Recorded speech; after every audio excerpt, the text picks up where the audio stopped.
I'd like to call this meeting to order. The regular meeting of the Desert Community College District Board of Trustees is now called to order at 9:35. Roll call, President Kinnaman? Yes, student trustee Ramont. Here. Trustee Wilson. Present. Trustee Sanchez Fulton. Here. Trustee Yant. Present. Trustee Stefan. Present. Madam Chair Broughton. Present. Thank you so much. I'd like to ask our student trustee to lead us in the pledge, please. May you please stand and join me in the Pledge of Allegiance to the United States colors. All right. Ready? Begin. I pledge allegiance to the flag of the United States of America and to the republic for which it stands, one nation, under God, indivisible, with liberty and justice for all. Thank you. Pursuant to Government Code Section 5495 4.2b2, the board may take action on items of business not appearing on the posted agenda upon determination by a 2/3 vote of the board, or if less than 2/3 of the members are present by unanimous vote of those present, that there is a need to take immediate action, and that the need for action came to the attention of the local agency subsequent to the agenda being posted as specified. Are there any additions, corrections, or deletions to the agenda of October the 19th, 2018? Hearing none, the agenda stands as confirmed. It's presented actually, but whatever. Next item is approval of minutes. Are there any additions, corrections, or deletions to the regular minutes of August the 17th, 2018? There are no corrections to the minutes. They stand approved. The minutes for September will be brought to the next board meeting for board approval. Comments for the public. Persons who wish to speak to the board on any item not already on the agenda may do so at this time. There's a time limit of 3 minutes per person and 15 minutes per topic unless further time is granted by the board. Your comments will be timed, and you will be asked to stop speaking when the timer sounds. This time limit will be doubled for members of the public utilizing a translator to ensure that non-English speaker receives the same opportunity to directly address the board, unless their simultaneous translation equipment is being used. Please understand the board welcomes your comments, but are not able to respond. Julia, do you have any requests? There being no requests, then at this time the board will now recess to closed session from 9:35 to 10:15. The board will reconvene to open session at 10:30 a.m. Thank you.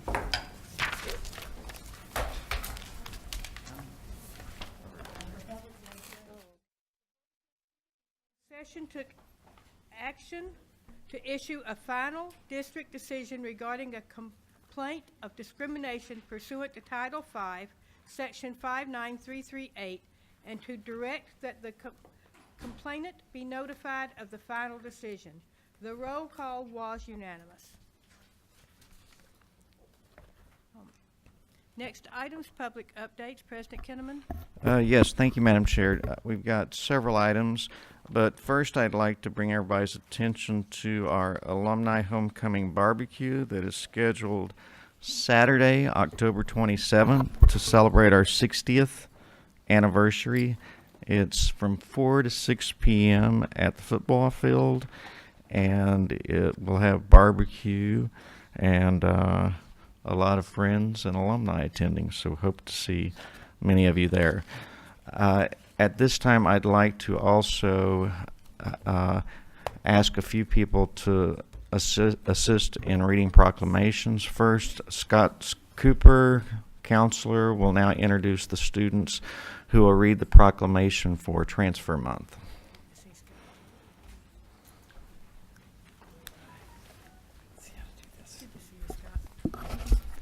President Kinnaman, members of the board, esteemed colleagues and guests, it is my pleasure to introduce two members of the Transfer Club. I have Ryan Becerra, who is our ICC rep, and he is a poli-science major interested in attending the UC schools next year. And Victor Sarabia is our treasurer, and he is a business administration major, and he's interested in USC or UCLA, so he's got to choose between the rival schools. So they will be reading the proclamation this morning.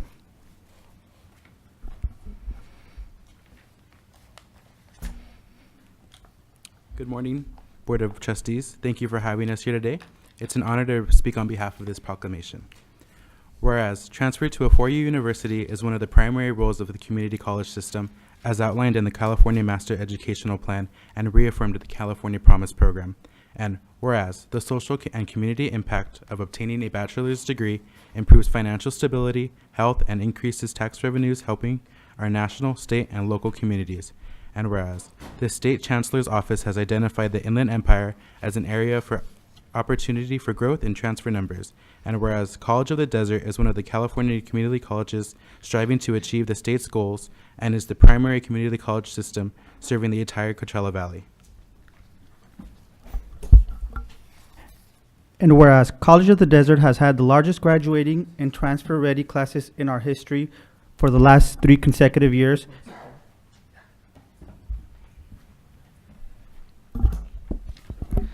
and whereas College of the Desert has dedicated fiscal and personal resources to actively grow our transfer population and streamline degree pathways for students, and whereas October begins the application cycle to the California State University System, our largest transfer partner institution. Now, therefore, be it resolved that October be proclaimed Transfer Month at College of the Desert.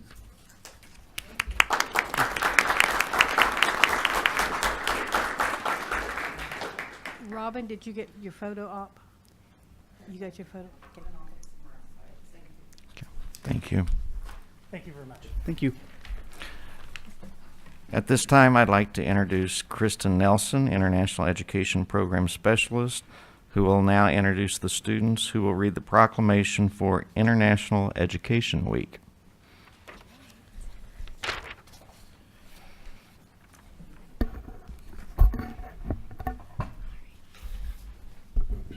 Thank you. Good morning, Madam Chair, members of the board, Dr. Kinnaman, and Executive Cabinet.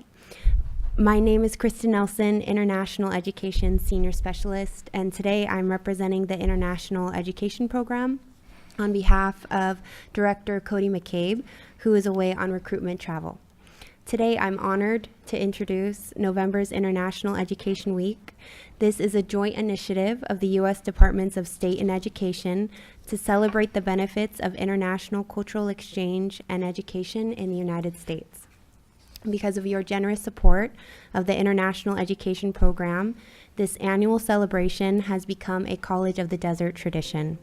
In honor of this year's International Education Week, the International Education Program has invited faculty, staff, and students to participate in an exciting week-long schedule of events beginning on November 12, 2018.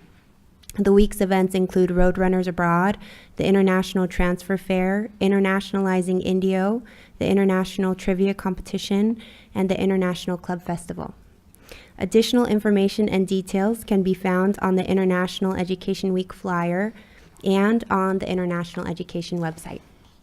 But for now, I would like to introduce and invite 4 of COD's exceptional international students to read an International Education Week proclamation for your consideration. Cheng Li, China; Yuto Osako, Japan; Hiroko Nonomura, Korea; Lucas Lobo, Brazil. Thank you.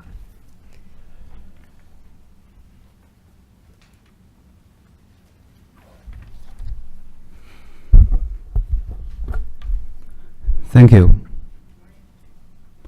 Proclamation, International Education Week. Whereas the first International Education Week, IEW, was first held in 2000 and was a joint initiative of the U.S. Departments of State and Education. And whereas today, IEW is celebrated in more than 100 countries worldwide, and is an opportunity to celebrate the benefits of international education and exchange worldwide.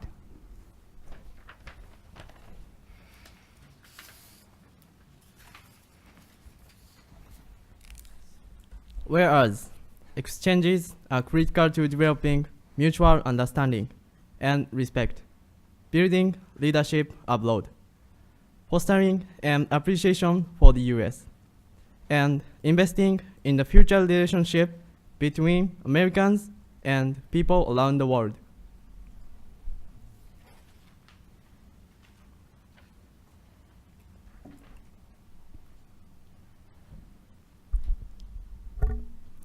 And now, therefore be it proclaimed that the Desert Community College District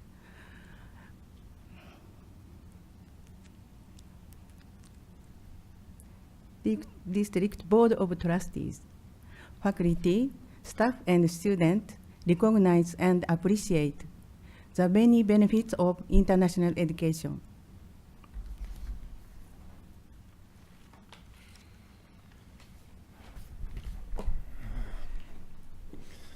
And be it further proclaimed that the Board of Trustees of the Desert Community College District is pleased to acknowledge the week of November 12th through the 16th, 2018 as International Education Week.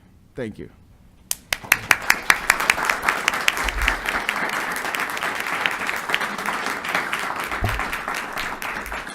Excellent. Robin, did you get that? Thank you. What an excellent presentation. Thank you.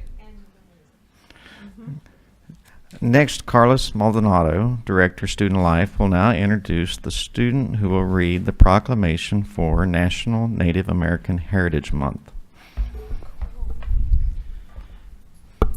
Good morning, Madam Chair, members of the board, Dr. Kinnaman, Executive Cabinet, and esteemed guests.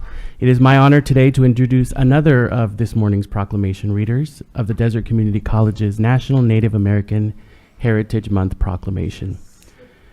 Reading the proclamation for us today is Cristiani Aquino. He is a communications major, interested in public relations as a career. He is involved in young adult youth ministry, music ministry, and has assisted in the coordination of many events throughout the desert. He has served as an intern at Star Orthopedics and is a graduate of La Quinta High School. Please help me welcome to the dais to read the National Native American Heritage Month proclamation for your consideration, Mr. Cristiani Aquino.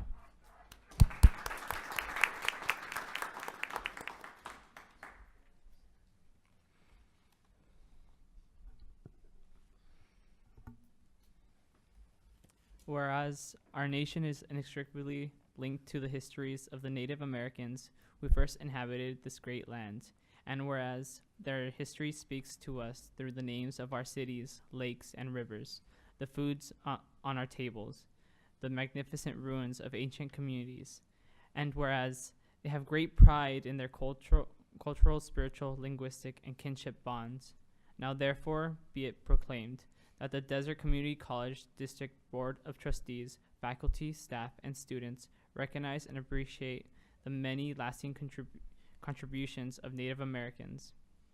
And be it further proclaimed that the Board of Trustees of the Desert Community College District is pleased to acknowledge this month of November as National Native American Heritage Month. Thank you.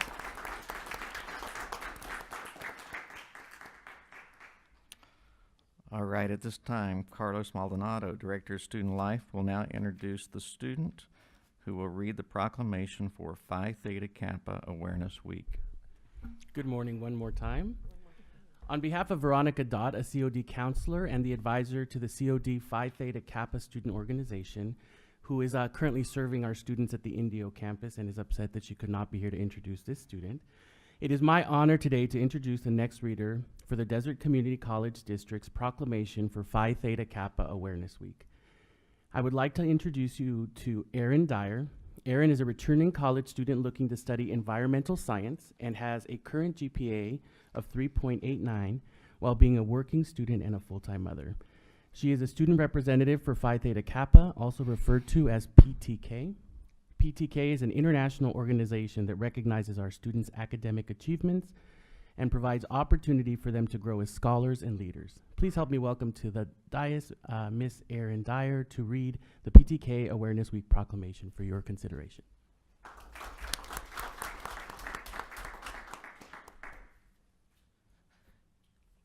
Whereas Phi Theta Kappa was founded in 1918 as an honor society for students at two-year colleges, and whereas the American Association of Community Colleges recognized Phi Theta Kappa as the official honor society for two-year colleges in 1929, and whereas participation in Phi Theta Kappa has grown to over 200,000 members in over 1,250 chapters worldwide, and whereas the Beta Rho Iota chapter of Phi Theta Kappa at College of the Desert in its inaugural stages and already has well over 500 members, and whereas only about 1 in every 10 eligible students accepts membership. Now therefore be it proclaimed that the Board of Trustees of Desert Community College District is pleased to recognize November 12th through the 17th, 2018 as Phi Theta Kappa Awareness Week at College of the Desert. Thank you.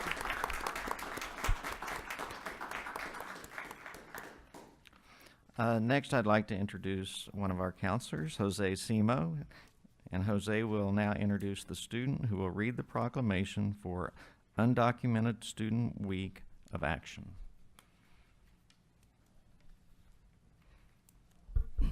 Good morning, Madam Chair, Board of Trustees, President Kinnaman, and to the entire college community here at College of the Desert. Thank you for your great support for Action Week in support of Dreamers. It is my honor, my pleasure to present to you Ms. Monica Jimenez. Monica is one of our local students. She grew up here in the Coachella Valley. She attended Palm Springs High School. She is currently at College of the Desert. She is a business major, hoping to, she's going to be transferring to Cal State Northridge, and she's going to be focusing in retail management. Her goals include to open up her own business, and in the future to create a foundation in support of new immigrants into this country. It is my honor to present to you Ms. Monica Jimenez.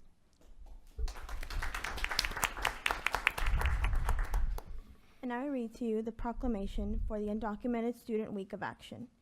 Whereas the California Community Colleges is the nation's largest post-secondary education system in the country and is committed to serving all residents regardless of immigration status. And whereas California is home to 223,000 people who are participating in the Federal Deferred Action for Childhood Arrivals program, commonly known as DACA, that provides eligible immigrant youth who came to the United States as children protection from deportation and work authorization if they meet stringent conditions.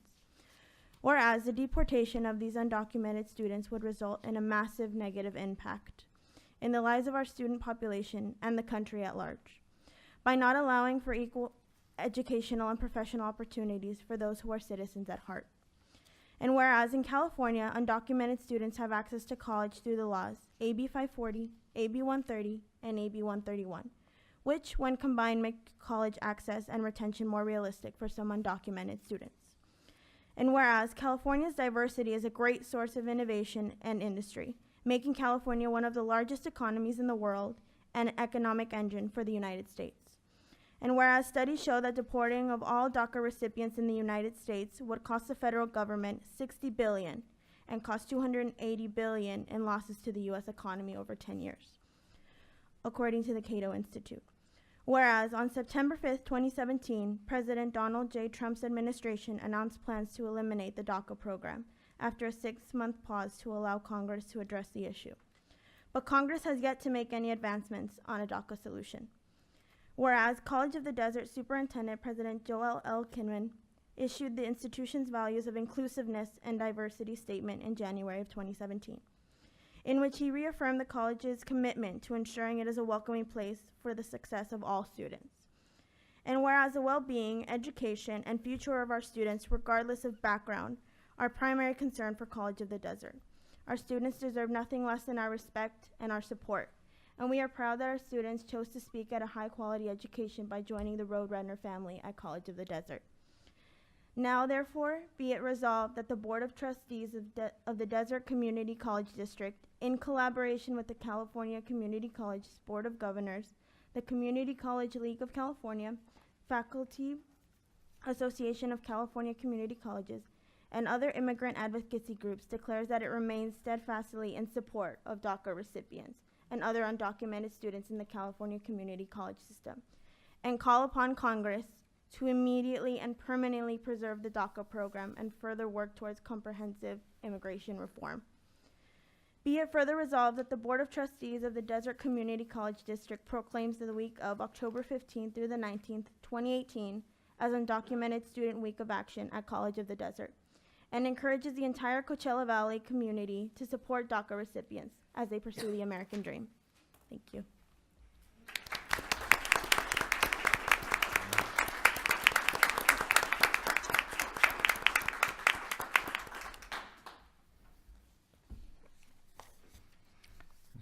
Thank you very much, everybody. At this, do you want me to go ahead and do it in place? Okay. At this time, it's my pleasure to introduce some new college employees. Marion Champion. Marion, if you're here, can you come up? There you are. You're behind the screen, so I didn't see you. Marion is our Public Information Officer / Institutional Advancement. Prior to joining the college, Ms. Champion served as the Officer of Media Communication at the Imperial Irrigation District, where she was responsible for overseeing the district's social media channels and websites, as well as overseeing all internal and external communications. Marion has lived in the Coachella Valley for 15 years. She has been the co-head coach, for the COD women's volleyball team for 7 years, and is enjoying one of the winningest seasons in our history. Ms. Champion holds a bachelor's degree in mass communications with an emphasis in public relations from Cal State University, East Bay. Next, I'd like to introduce, and please stay, okay, Carla Beltran, part-time custodian, Mecca Thermal Campus. Carla has been a sub-custodian with the College of the Desert since 2016. She also works as a nutrition assistant for Desert Sands School District. Carla has 2 children. Her son is currently a student at College of the Desert, and he enjoys playing soccer. Her daughter is a senior at goodness, city's gonna get me, aren't they? High school, and she's a cheerleader. Carla's favorite hobby is watching professional baseball. She is a Dodgers fan, win or lose. All right, next we have Israel Montez Dioka, part-time maintenance assistant, Palm Springs campus. Israel was born and raised in the Coachella Valley. He comes to College of the Desert with 10 years of experience in construction and maintenance. Israel is currently a student at COD with the goal to get his bachelor's degree in business management. So we welcome all of them, even though you're here alone. So,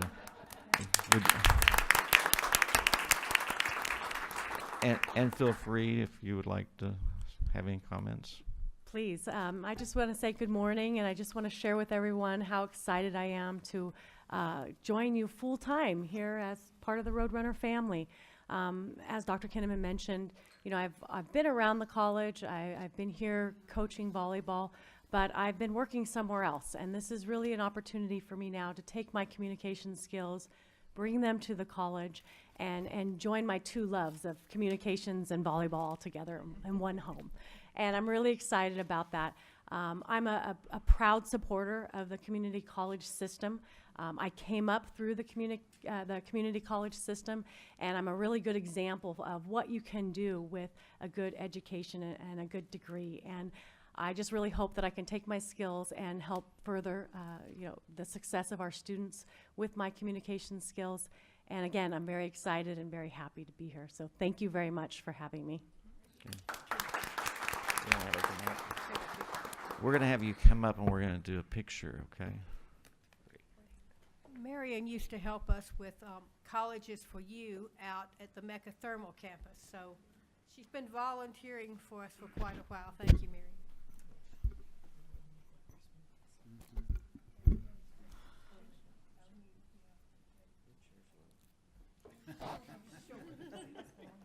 Rub it in.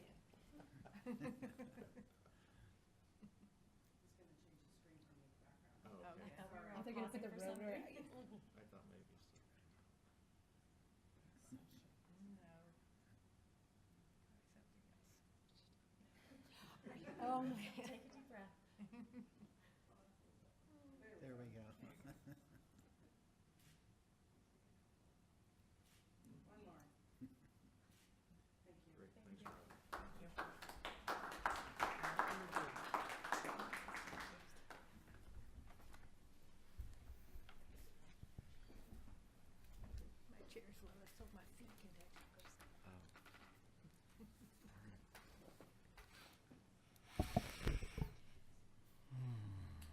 President Kinnaman, do you have anything else to add? No, that concludes my portion. Thank you.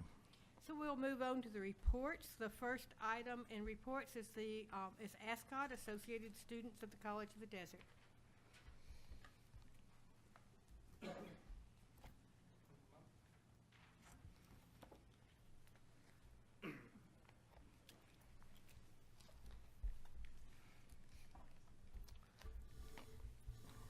Good morning, Madam Chair, board members, vice presidents, and Dr. Kinnaman. So today I brought with a few members from ASCOD, the Student Senate, and I would like to introduce all of them, even though some of them aren't here because of other obligations. But the ones that did came are standing right here. So for senators, we have 4, and one of them her name is Olivia Hall, and her major is in English. The next one is Tupac Lopez. I know his parents were great fans. And his major's in physics. The next senator is David Dominguez, and his major's undecided. There's Larissa Chavez, which is a major in early childhood education. And that's it for senators at this point. But we're happy to keep recruiting. So for officers, we have Officer of Fiscal Affairs, which is Yasmin De Leon. She's also a major in early childhood education. We have Officer of Academic Affairs. Her name is Emily Calderon, and her major's in biology. We have hopefully a future Officer of Communication, and this is Christiani Aquino, that's right. Apologies. And his major's in Communication. We have a secretary. His name is Alexis Gonzalez, and his major's in nursing. And vice president, who's her name is Tiffany Steinlechner, and her major's in music. Then we also have a student trustee, Jonathan Ramat, and his major's in history. And yourself truly, Arturo Delgado, the president of ASCOD. And I'm just kidding. The president of ASCOD, and my major's in computer science and economics. So these are the some of the members in ASCOD, and I wanted to bring all of them, but everybody has obligations and things that they have to take care of. So, but the ones that did came are right here. And for this month, we have had a few events. And last month we had a Club Rush where we had more than 20 clubs attend. And we had Carl's Jr., pizza, music, snow cones, and we're able to show students that there's clubs here and they're able to join, and that was a great success. We also had a meeting. ASCOD had a meeting in Indio where we also thought it'd be a great idea to provide students with Carl's Jr., a Carl's Jr. truck. And surprisingly, a lot of students showed up, and it kind of astonished us because Indio is the second biggest satellite campus. So we were like, we got to prepare next time we do it. So but I'm glad to see that students were showed up and got their free meal. So other than that, we are attending. There are a few students in ASCOD who are attending leadership conference in Los Angeles today. We're leaving around 12:15. So hopefully next month I'll have something to report. But other than that, I have nothing else to report at this time. Would you guys like to say any words? All right. Well, thank you very much. Thank you so much. Thank you.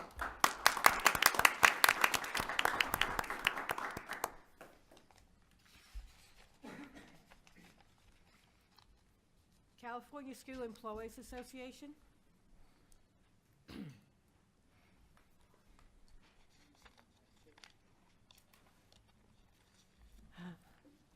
Good morning. It's lovely to see you all again. My name is Beth Caskey. I'm the CSEA Labor Relations Representative for Chapter 407.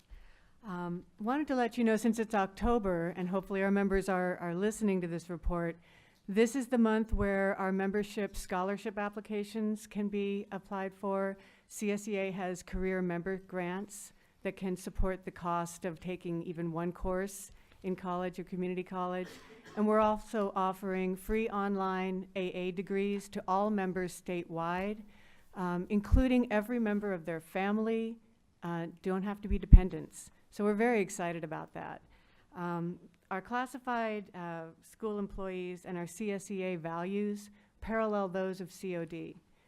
And our CSEA members love working for students and love serving the mission of the college. We come to the table with a win-win perspective because this is a long-term relationship and your staff shares your commitment to the community and to the students. The report, as you're probably aware, this month is a concern. We need to share concerns with you. CSEA Chapter 407 President Prouty sent you all an email recently outlining our concerns. And we have had conflict before and unfair practice complaints issued against COD before. One settlement even included ERA training for COD administrators by a PERB attorney. That was only a couple years ago. So I do not understand how it is that we're here again. But management behavior has never been as bad as it's been this summer and right up to today at COD.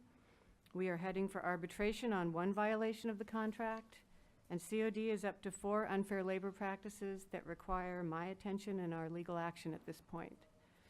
Not all, but too many of the COD managers flagrantly violate the right to representation.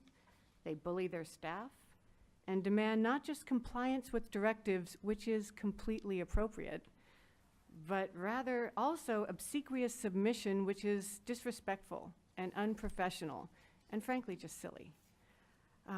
Right now, too many of COD's administrators do not reflect COD's values. And it's on the website and our missions, value, and vision page. College of the Desert is a learning-centered institution that values student success, diversity and inclusion, meaning upholding the dignity and worth of the individual. We consider that that includes staff. Integrity, respect. On the site it says, we value the thoughts, words, and actions of our students, colleagues, and the community. Lately, our members have been accused of insubordination for asking a question or voicing concerns, even though they comply with the directive. And by the way, directives are now referred to as direct orders from your superior. Again, this is unnecessary and unreflective of COD. It's contrary to COD's values, and it's also a violation of ERA. Asking a question about working conditions from a represented member is protected speech under the law, and recently PERB has come out with decisions that strengthen those rights. Dedication. Our faculty, staff, and administrators are responsible leaders. And again, not all, but too many administrators are not performing as leaders, but they could, right? Rather, right now, they're performing as workplace bullies, and it is a problem. Professionalism, embodying high standards of conduct. And last, I want to emphasize communication. In the website, it says we communicate with authenticity in pursuit of broad understanding, effective dialogue, and inclusive decision-making. Again, many of our administrators embody this admirably. But lately, too many do not, and after President Prouty has been reaching out for months, we can only conclude that punishment for speaking truth to power is deliberate, and it's coming from the top. Please work with us to uphold your values and restore trust and good faith in labor relations. We can turn this around, and I look forward to doing that with you. Thank you. Thank you. Thank you. The next report is College of the Desert Adjunct Association.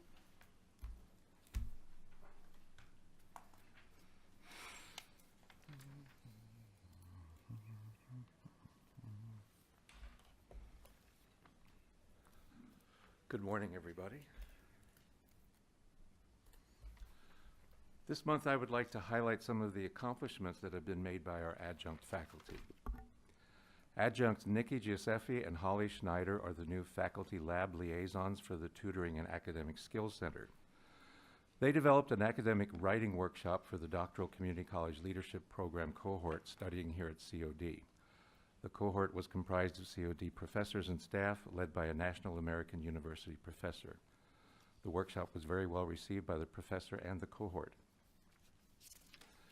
Adjunct Anna Hernandez would like to acknowledge the CTE faculty for taking time out of their busy schedules to come out to all 3 recent community college fairs, which included the Transfer Fair on the Palm Desert campus, the 33rd Annual Career Night at the Indio Fairgrounds, and the Career Fair at Agua Caliente. Faculty reached out to over 5,000 students and families promoting their programs. Now I need to do a virtual drum roll for this next one. Adjunct Michael Fleischman reported that the Symphonic Band has accepted an invitation to perform at Carnegie Hall next April. Wow. The band has more than doubled in size in the past 4 years, with members ranging from music majors, non-majors, high school concurrent enrollment students, and community members. Robert Holmes and Aubrey Western helped with the opening of the new Roadrunner Cafe in Indio. Student workers at both the cafe and the kiosk had a full employment experience from applying for the job with a resume, interviewing, onboarding, and now running this great school-based enterprise. However, the cafe personnel have sent several marketing ideas forward for administrative approval, but so far nothing has been approved nor implemented, nor have any concerns about them been raised. It has been 5 weeks since the first materials were sent to the appropriate administrators, and nearly 3 weeks since the request was made to paint the storefront window on Oasis Street. If this enterprise is to succeed, marketing is essential to create a community awareness, otherwise it's a missed opportunity. Thank you. Thank you. Next report's College of the Desert Faculty Administration.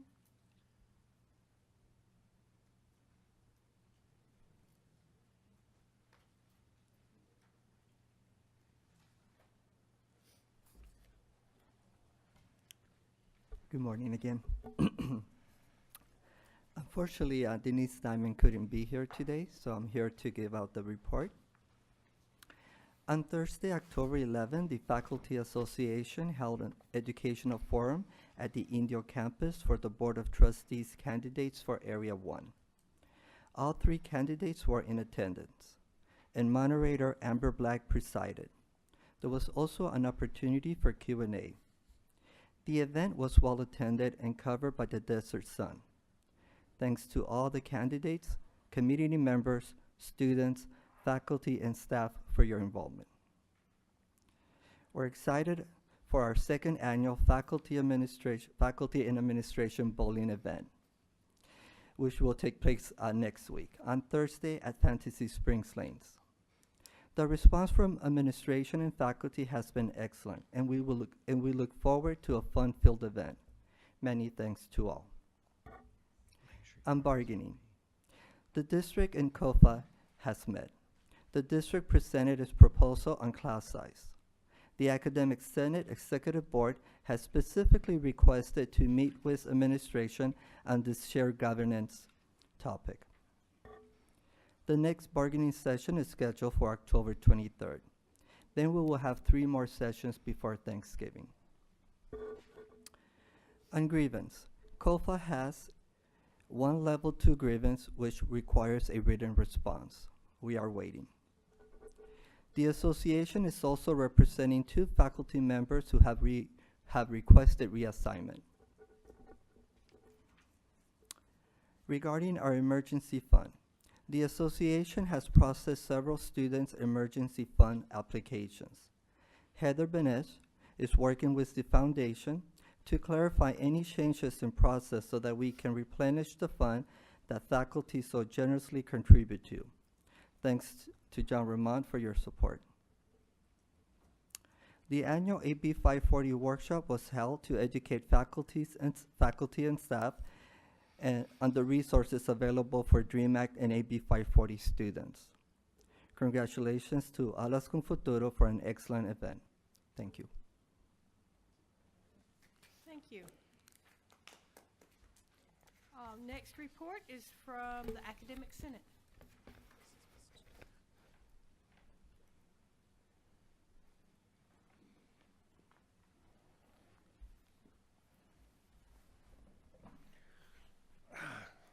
Good morning, everyone. Hope you're doing well.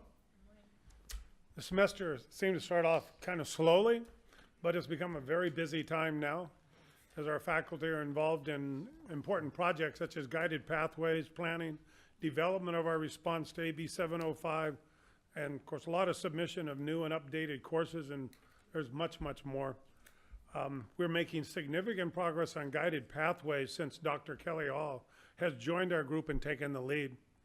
I want to thank Kelly for her leadership on this task force. And before I continue, I want to take a moment to especially recognize someone else, Cheryl Contopoulos, for all of her work supporting the Academic Senate and me as president. She does so much to make sure I'm getting things done, as well as providing support for some of the other Senate committees. While words cannot fully express my appreciation, thank you, Cheryl. Last month, I reported 2 members of our Senate executive team attended a meeting on guided pathways, but this was just the beginning. During the past 2 weekends, I attended a MESA-sponsored leadership retreat for students and the Academic Senate regional meeting. The main purpose of the regional meeting was to review resolutions that will be debated and voted on during the upcoming Academic Senate plenary session.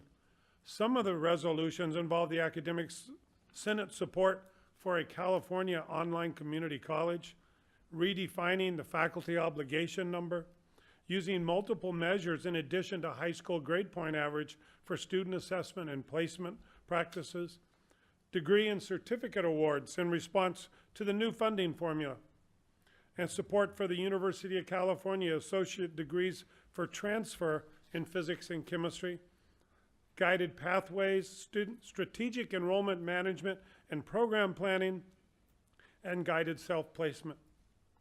I will be attending this meeting with fellow Senate executive team members Kristen Smith, Oceana Collins, Kim Dozier, and John Learned, and our new distance ed instructional design coordinator Marvin Gabbett. I don't know if that's right, but on November 1st to 3rd. This plenary will provide updates on many of the initiatives that are coming out of the Chancellor's office during the breakout sessions during the first 2 days. And one last activity I could report on, although maybe a little early, is several faculty and administrators will be attending a workshop on guided pathways the end of next month. I believe that one's over in Orange County. And hopefully we'll report out a little bit what we're doing, but see what other campuses that are maybe a little ahead of us are doing, so give us a chance to play catch up a little bit. During the month of November, I will be involved in another day-long adventure with my MESA students, as I will be attending the Southern California Conference on Undergraduate Research, which is hosted this year at Pasadena City College. At least 6 of our COD students will be presenting their own research projects. And I want you to think back for a minute. Did you ever think you'd hear somebody say that 6 COD students are presenting their own research projects? This, of course, so now has become the norm and not the exception for many community colleges across the country. And just recently, I was approached by the current director of Mesa, Washington, asking for assistance in creating a research component in their community college programs across the state of Washington. We also have some faculty receiving special recognition. Professor Maria Avalos was awarded the Early Childhood Education Ladybug Award by the 2018 Stan and Carolyn Little Early Childhood Education Conference to recognize her commitment to excellence in academic preparation, teaching practice, and advocacy for children and families. The conference hosted over 275 participants from across the Coachella Valley, many of whom were our COD alumni, and Dean Leslie Young read a special commendation by President Kinnaman. Jorge Perez continues to work and look for opportunities for our STEM majors to get involved in extracurricular activities, which will play an important role in our guided pathways as we move forward. Jorge's involvement with the NASA Space Grant Consortium, a program now in its 4th year at College of the Desert, led to an invitation to a 3-day workshop at NASA Ames Research Center in Mountain View, California, that centered on inviting the College of the Desert and through 2 other community colleges to participate in the NASA Community College Aerospace Scholars Program.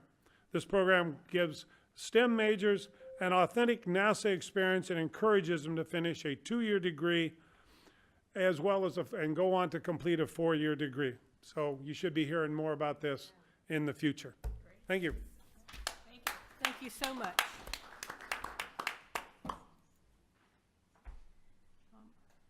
Next report is auxiliary, and a written report was provided and emailed to the board. It will be attached to the minutes, will it not?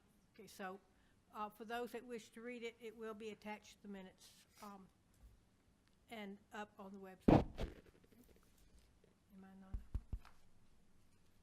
It's on. Okay. Better? Okay. Governing Board, Student Trustee Ramont. Thank you, Madam Chair.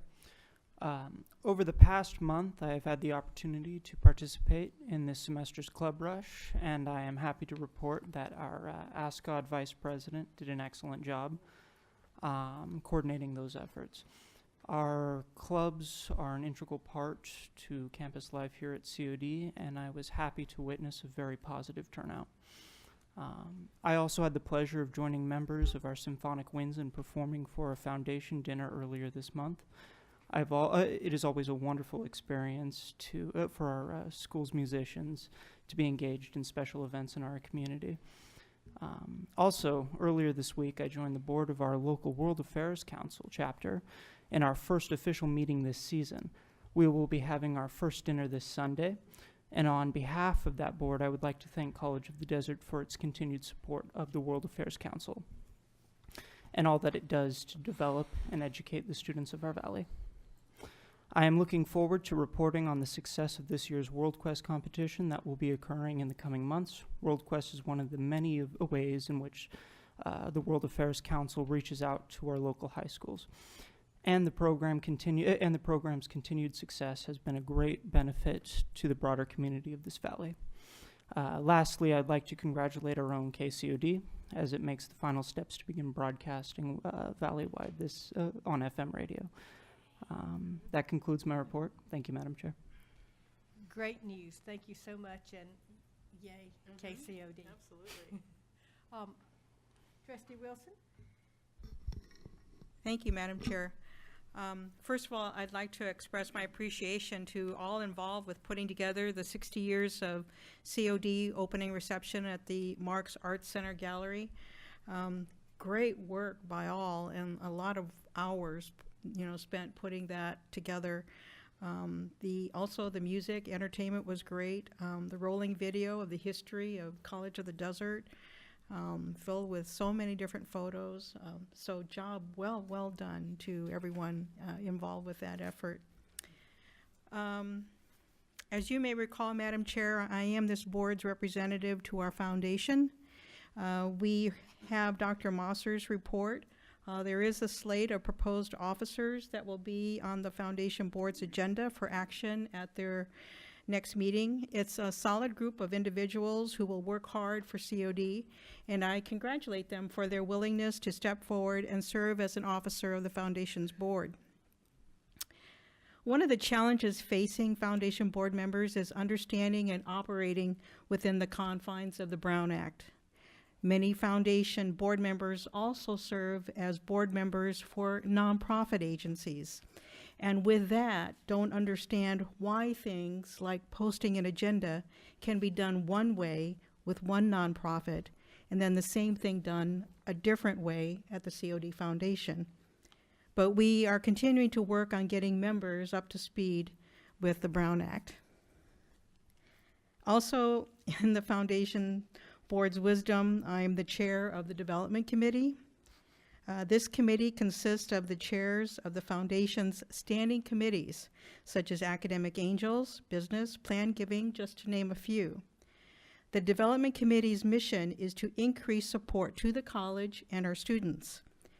The Development Committee will provide leadership, oversight, guidance relating to the Foundation's resource development efforts.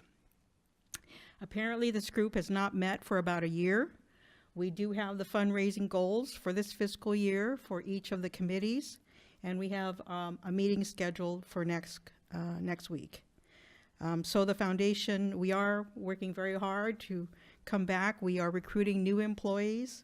The committees are starting up. We have a new alumni engagement person who's hit the ground running, so just wanted to be able to provide that report, Madam Chair, of how the foundation is doing. I'm also a member of the Rancho Mirage Women's Club. At the last meeting, a Cathedral City firefighter did a presentation on recent wildfires in Idlewild in California. He also acknowledged the need for paramedics here in the Coachella Valley and noted that COD does not offer a paramedic program. So I wondered aloud, why? And I think we've talked about this before, but there are several California community colleges that offer full paramedic programs with AS degrees. So I think that's something that maybe we could talk about, or maybe have a study session about that particular program. I would like to extend a big thanks to Robert St. Giuliani with our Career and Workforce Solutions Center. He has followed up with several employer intern leads that I passed on to him, including one with the Jocelyn Center. So many thanks to him for his work with that center. Finally, I believe we will be adjourning this meeting in honor of several individuals, but I'd like to add one more name, Madam Chair, Betty Ann Toms. Betty Ann served on the Friends of the COD Library Board for many years and was a dedicated volunteer at our book sales and an avid reader.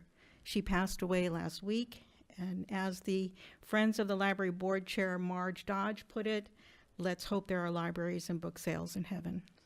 Thank you, Madam Chair. That concludes my report. Thank you so much. Trustee Young?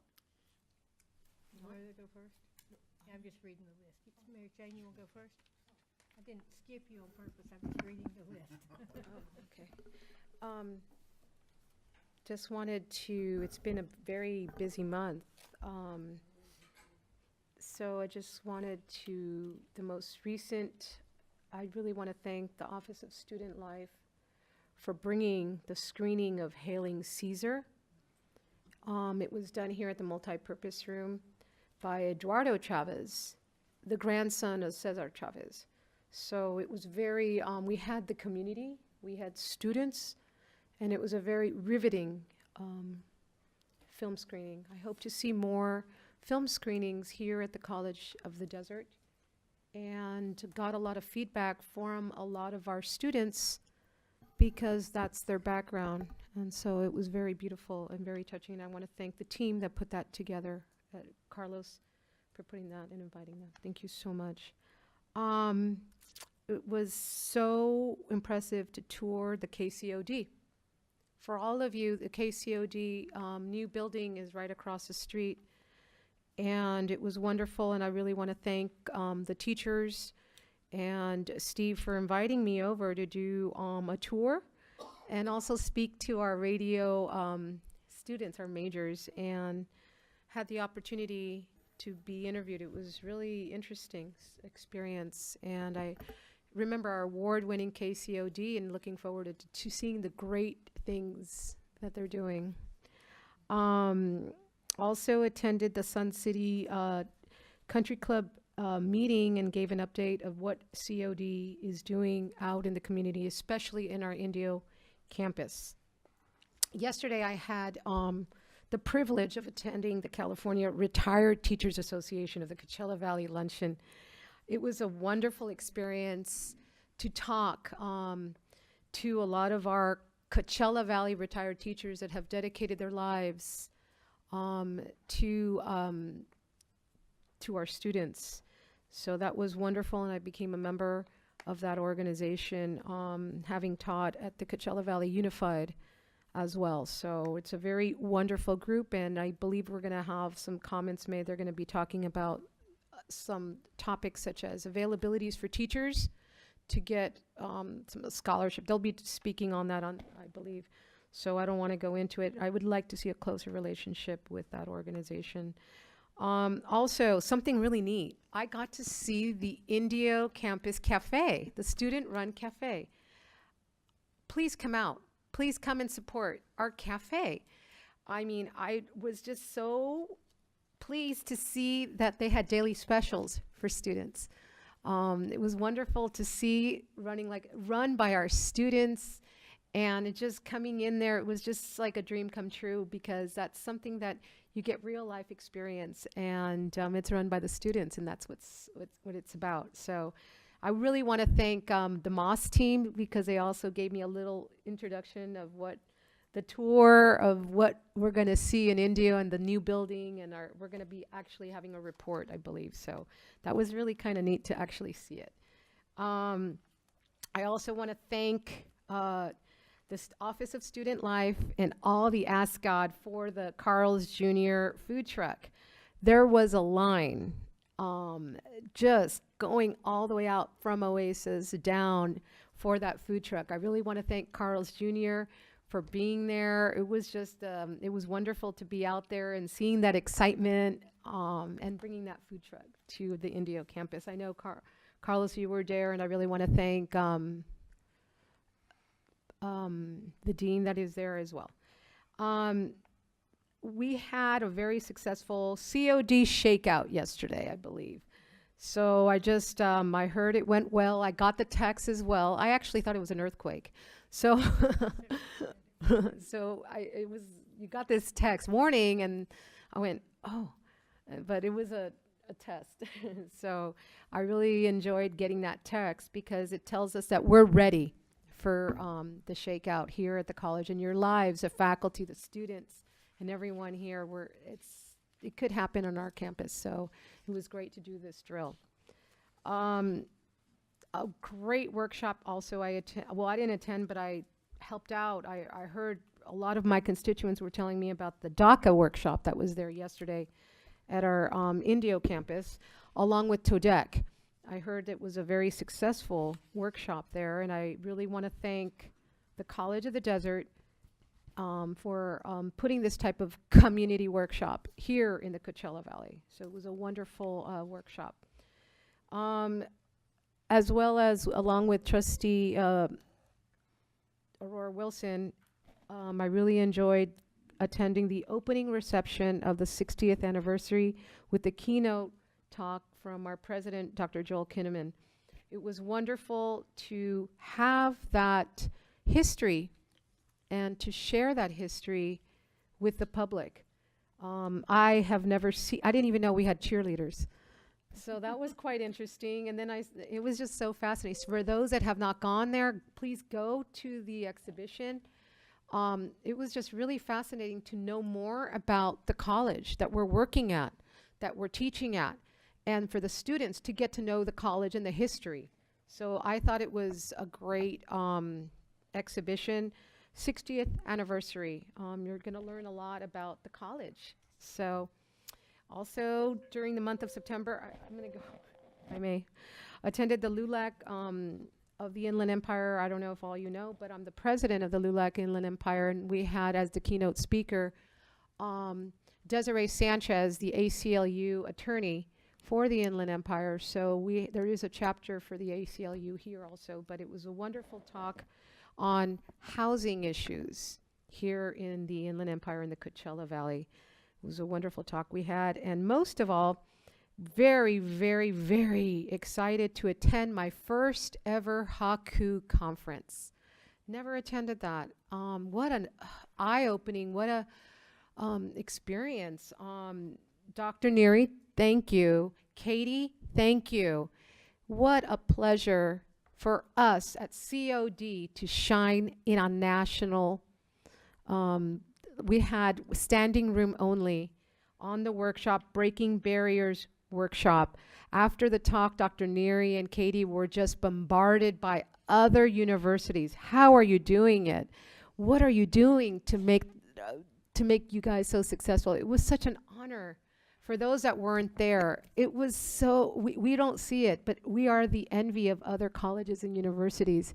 They really, all your work is a reflection of that. So it was kind of neat to attend and also see alumni from COD, the students that have benefited from our programs were also in attendance. So it was very neat to see Minerva. She was one of our alumni and president of Ask God.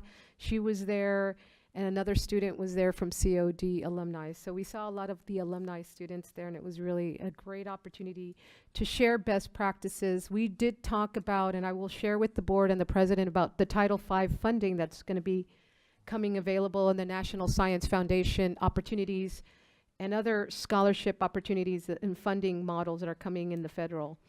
Thank you on that. An ability to attend this type of conference was just eye-opening for me. Have never attended that. So also, sorry, if I may just mention 3 other events. Attended the Club Rush. It was so wonderful to attend and see. This is what it's about, the students. The students, I got to talk to every single club, and talking to the club, that's what's about student life, is attending all the student clubs, and it was wonderful. I really want to thank you. Our student trustee was there. A lot of our ASCODs were there volunteering, and we're doing a lot here at the college, and most of all, I'm looking forward to attend our upcoming financial aid workshop, October 25th, 2:30 to 3:30 here. So I get a lot of questions in our community. What is the College of the Desert doing? I go, we have a lot of financial aid workshops. So I really want to thank all of you for what you do and what we're all doing each and every day. God bless. Thank you so much for this opportunity to give this board report. Thank you. Fred? Thank you. I had the opportunity this month to visit some other community colleges. That helps me understand what's happening elsewhere and how we can learn from what's happening at other campuses. I was able to visit Austin Community College in Austin, Texas, their new Highland campus, which is coincidentally a converted former mall. And it's very interesting in nothing else. It houses the world's largest learning lab with 604 computer stations. Wow. And when I looked in the lab, which looks like a football field, most of the sites were in use. Amazing. And something that I would hope that we could follow up on is the presence of 4-year campuses. Texas A&M University has classes on the campus. So transition for transfer students is very easy from that branch. And this month I was also able to visit the Narco campus. I did not realize how quickly that campus has grown. Founded in 1991, it now has 13,000 students. It's been a fast-growing campus to serve that part of Riverside County. I'd like to I wanted to thank all the people that were involved in the 60 years of COD event, and I asked to find out who the people were so that I could thank them publicly for all the work they put into it. The problem was the list is very long. And it's very clear that a lot of people contributed to make that display what it is. So I'm not going to read through the whole list. It really is a long list, but just to thank everyone that was a part of it. And I'd like to ask Dr. Kenneman if he could possibly consider making that a moving display so that it might go to some city libraries. It certainly really is worthy to be seen in other places. So, suggestion. And finally, I was at a briefing by Employment Development about careers, developing careers in Riverside County, and I'm going to sort of hold those remarks and questions because I see Zarell is doing a report, and maybe some of that will be useful during your report. So that's all for today. Thank you. Trustee Stefan? Okay. I tried to stay busy and out of trouble this month. I didn't stay out of trouble, but I did stay busy. So I started out doing some things that I meant to do for last month, and I didn't get them done. One was to view the Veterans Exhibition. And if you didn't have an opportunity to see that, that was very, very moving. Having been a junior high and high school student during Vietnam War, it brought back a lot of memories. And then being a young adult through some of the other conflicts that we've been involved in over the years, there was a lot of walking down memory lane with that. I also attended that night Club Rush. It was the last few moments of Club Rush. And I was very glad to see that we were getting more and more clubs on campus. I know that for a long time we only had a very limited number of clubs on campus, and some students felt like they didn't belong in any of those clubs. So now we're getting more and more, and the students that were in some of the booths that were still standing or still there when I got there, that hadn't been taken down yet, were telling me that they've tried to get their clubs going in the past, and they said that this year it seemed like they were really going to get it going because they had pages of students that were interested. So I thought that was really a great thing, more involvement from our students. It's always a wonderful event to attend that. And then October 10th and 11th was the annual College and Career Nights. The 10th was at the Indio Fairgrounds, the Date Festival Fairgrounds, and unfortunately I was unable to attend that night, so I attended the next night. And I went in early thinking, okay, I'll be here for probably an hour. Well, I got through probably in an hour through everything except for College of the Desert. And I spent the rest of the evening with College of the Desert because they were so fascinating. They had hands-on things. I watched students that were from middle school, elementary school, and high school students talking to the people that volunteer. I guess they volunteer. I don't think you pay them extra for that. And those people need to be commended because they talked to so many students, and the students were so involved from the community. And what I always find interesting is, in the past I've attended both nights. This time I only attended the one.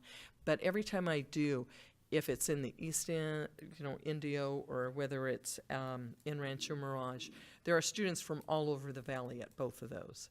And that always fascinates me that we have students from the east end of the valley at the one in Rancho Mirage. We have students from Palm Springs at the one in Indio. And they all mingle together, and everybody gets along, and everybody's patient and calm, and they're excited about their futures and the educational prospects there. Also, College of the Desert is the one where the people just seem to gravitate to, and I think it's a lot to do with the people that we have representing us there. So I really wanted to thank them. Then I was also able to attend our 60th anniversary at the Marks Art Center, and I got there late, and I think I kept the poor gal later than she intended to stay, but it was another walk down memory lane. And going back to when I started at the college, almost 20 years ago now, and seeing the history before, and remembering what it was like coming over to the Coachella Valley when I was a child. And that was when College of the Desert was just starting to get built, and climbing up that mountain going back home, and looking back and seeing the palm trees and seeing a big area where they had cleared some out, not knowing what that was going to be. So that was really interesting. Then this last week, on Tuesday, there was an event that I was going to be at no matter what I had to do to be here, because it was Hailing Caesar. And it was by the grandson of Cesar Chavez. And I was a child when Cesar Chavez was in the news. I remembered the newsreels of him, but I also remember my father having the opportunity to guard him like many other celebrities, people of interest that were on the news at the time, and how my father snuck us into the kitchen so that we could just shake his hand. And there were some parts of the movie that were really moving for me because they just flooded my memory. It brought back so many memories, and the way I felt at the time about having met this individual and what he was doing for the people. And it was very, very moving. So this last month was a lot of walking down memory lane. And then yesterday was the day when I woke up that I thought, oh gosh, I gotta wear jeans today because it's the Great American Shakeout. And gosh, that means I have to crawl under a table. And I thought, heaven forbid should we ever have to have a board meeting when it's the Great American Shakeout. But we always have to remember to be ready. And when we had it, it wasn't as bad as I remembered it being. One year when I was at the elementary school level, I guess elementary it's different, but you know, you crawl under the table with all these little kids. That was kind of unexciting. But the reason I bring that up is because my students this year in Independent Study have been reading about 9/11. Many of my students were not born when we had 9/11. And one of the stories that they read about 9/11 is what went wrong and what we should have done, what we could have done to have saved more lives. And the big one is to be prepared and to practice. We practice for fires in schools all the time, but we don't practice for other types of things that could be encountered. And like somebody said one time, it's interesting because there haven't been but a very small number of fires in schools, but we've had all these other things that have occurred in schools that have endangered our students. So the Great American Smokeout, much as I hate getting dressed for that and going to school and crawling under the table, it's extremely important because, see, my problem is I can get under the table. It's getting out from under the table that I have the problem with. I'm sorry. You know, I have the walker, but, you know, and people forget about that. But it's important that we practice, and especially for me, because if we really did have an earthquake, yes, I have to be able to crawl out and get out of the building afterward. So it's important that we practice these things, and I was very glad that when I got back to my room, I had left my phone in the classroom because we weren't supposed to take anything out. So I got back and I had all these little messages from College of the Desert that you guys were practicing too. So you made me feel good. We all survived, and thank you all for practicing out here with me. Okay. And I'm going to end with that since everybody's laughing at me. They can imagine how funny I look. Not at you. Yes. Okay. With the consent of the board, I would like to, we're getting close to the noon break. I would like to put my report and ask President Kinnaman if he would mind putting his report off to later out of respect for the public that's come to make public comments. I'm still not talking to Mike. I don't know why my mic's not picking up, because I was always the kid in school where they said, please talk more quietly. So we have three persons that have, is that okay with the board if I rearrange the agenda in that way? We have three persons from the public that wish to speak to the board this morning. First person is Wally Melendez. Wally?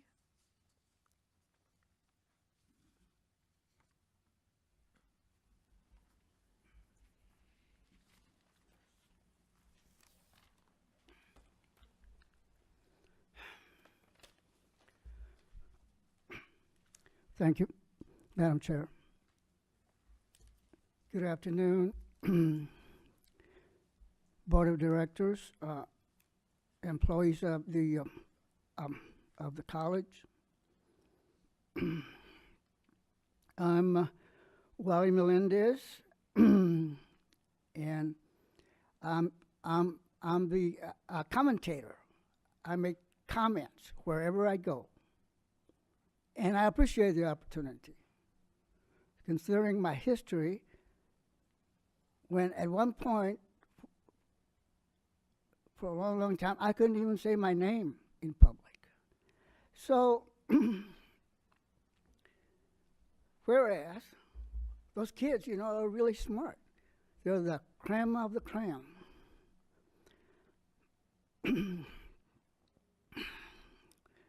Of course, they should, kids coming out of high school, they should understand the concept of what a freshman is, and a sophomore, and a junior, and a senior. 2-year colleges are good, but 4-year colleges are better.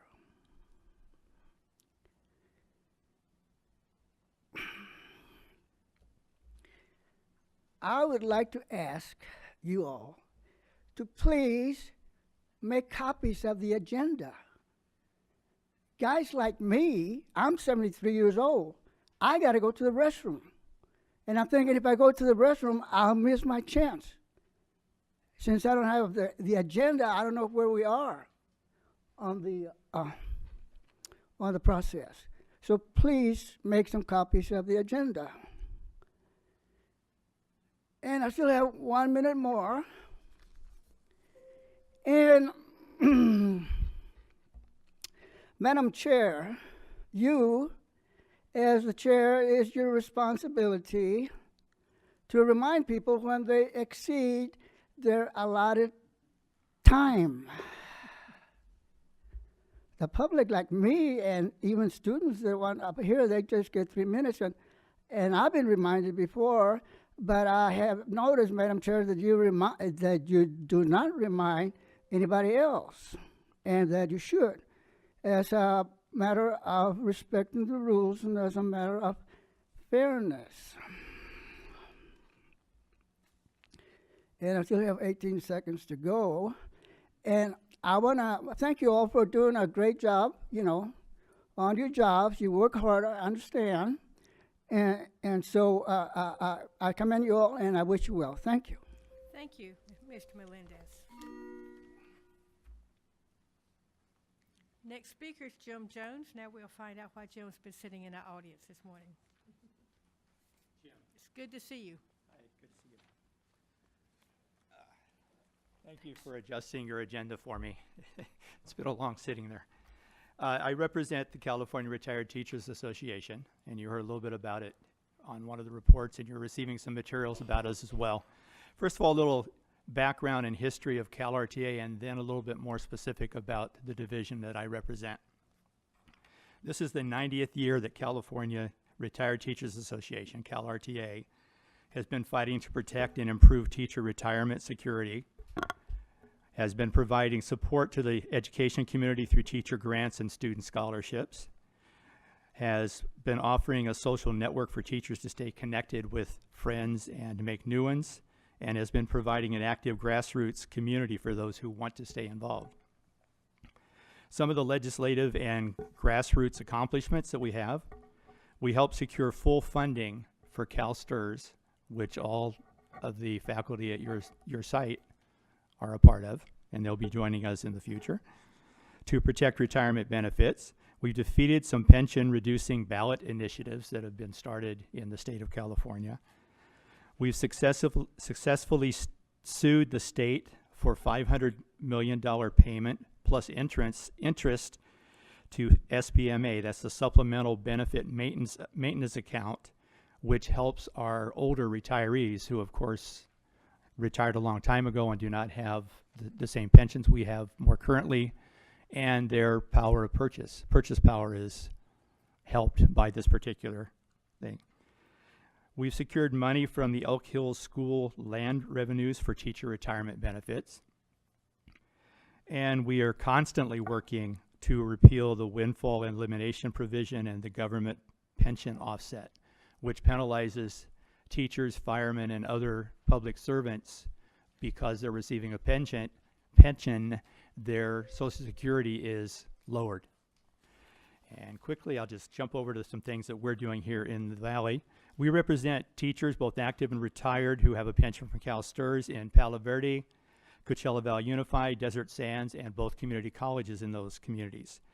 One of our mottos is teachers never stop caring, and we show that by the many volunteer hours that we present during the school year. And all told, if we put all that together in terms of money, it would be millions of dollars that we provide to the state. We participate in a lot of activities like the Heart Walk, golf cart parade, etc. We also go into classrooms and work with the schools.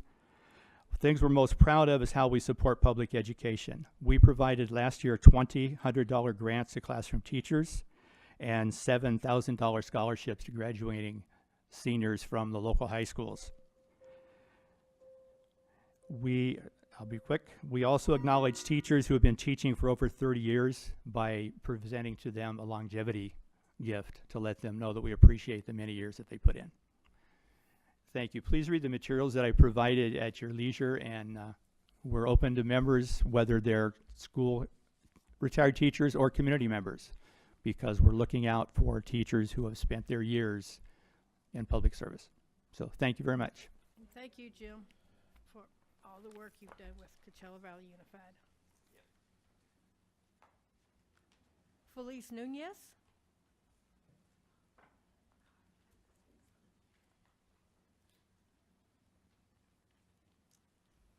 Good afternoon. I was a student of COD. I'm a retired registered nurse, and I belong to the Salton Sea Committee. As an active member, I feel a responsibility to let you know a little bit about what we've been doing.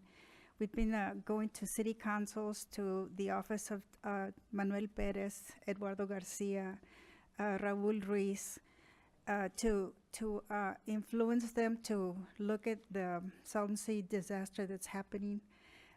We have a 10-year plan that's been approved that would, if it's successful, it would only cover 40% of the dry playa, which means the wind will carry all the dust that is contaminated with pesticides, lead, munitions.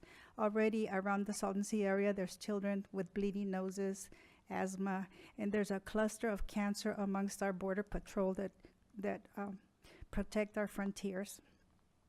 There's a great danger of our democracy being destroyed by big money. As you already know, that United Citizens are considered as individuals and they have big money. So there's a big influence in our politics to make reasonable scientific decisions on how to handle our environmental disaster. And I just want to, like everybody else, encourage you to continue doing the work that you're doing, and especially emphasize the sciences and get more students scholarships and into programs that are going to help our environment. We need to be guided by reason, science, and education in this country, and not allow our democracy to be destroyed, because it is in big danger with big money. And it's not said here but in the Imperial Valley and Coachella Valley, the big growers are the ones that control a lot of the politics and have a lot of money, so it's a big influence on everybody. But I'm just asking that if this college be guided to be guided by principles of furthering everyone's education, reason, science, and the common welfare of everyone. Thank you. Thank you, Ms. Nunez. This is a perfect time for us to recess to closed session. If there are no objections from the board, thank you. The board will reconvene at 1:30.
Julia made my computer work again, so I'm having a great time.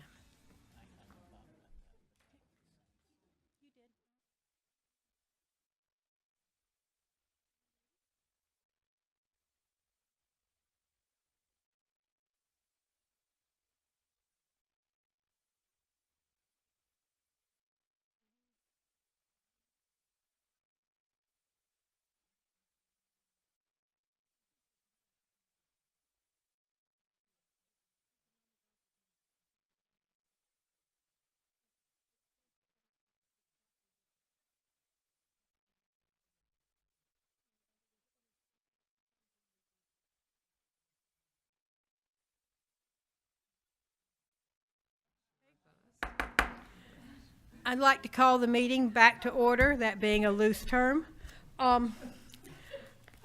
We rearranged the agenda before we left slightly, so I have a readout, which I've lost in my papers here. There was action taken. There it is. In closed session, a motion was made by Trustee Yount and seconded by Trustee Stephan to authorize President Kinnaman to extend an offer of employment for the Executive Director, Bond Program and Facilities Planning. The position is a redevelopment funded position. The motion carries with 5 members voting in favor, no members voting no. The motion carried 5-0. So as we move back into the agenda, we rearranged it so our public that was here to give comments could give comments before lunch, since they had been here for some time. So we will move on to my report as a governing board report. I would like to thank the many of you that have reached out to our local community councils in the East Valley and to our school board as we continue to get interest in our community and information about all the great things that the college is doing. Thank you for this marvelous family night flyer. I love it. There's one in English and one in Spanish. I salute you for that. It's going to be a great opportunity for parents, families, and students to come to family night. I think of it as a high school program, but I'm sure we're going to have members of the families from all ages. And I truly believe that the earlier a child comes to a campus, the better chance you have that that child will, as an older person, interact with the college community. I've often told you the story about how I was lucky enough to take college classes as a middle school. We called them junior high students then, because they were advanced science classes being taught at our junior college. And it was only later that I learned that they were advanced because my mother advanced the money across the table. But after taking those and it being a fun learning experience that I could succeed in, well then I had no doubt that I could go to college. And I think that feeling transfers to other people. Back to the childhood, and the earlier one goes to school, the better chance we have of children attending a college. Is I thank Aurora for sharing with me her seat and the roundtable conversation for early childhood education. It was held in Coachella, so she handed it off to me so that I might have the opportunity to occupy the College of the Desert seat. I have to tell you that to go to that group, it was so wonderful to be surrounded by all these people that were interested in education from basically from birth to lifelong learning. And Leslie was there and Diane were there, and our early childhood education program here at the college is so admired by this early childhood community.